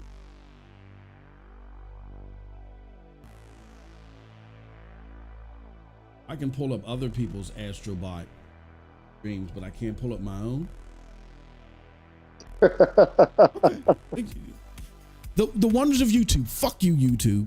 Fuck you. You're full of shit. You're lucky. You're the most competent. This is dumb shit. The stream was yesterday. Anyway, can you guys do me a huge favor? I'm sorry for that. This fucking platform is just golden. Yeah, click on that link. I'm gonna pin it to the message. Cold Blood will be doing more game streams tomorrow, and then like we said on Tuesday, check out my brother. He's going to be doing some Silent Hill. You know what I'm saying? Gonna be kicking some ass on some Silent Hill. But yeah, check out that Astrobot stream, man. It was a hell of a stream yesterday. I know we like threw it out there at the last minute, but make sure you're checking us out when we're doing our post and checking us out on the in the Discord. Okay, we're out of here. Till next time, have a wonderful gaming day. Geek, you know I had to do it again, brother. Geek is like, like, here we go again. All right, we're out. Peace.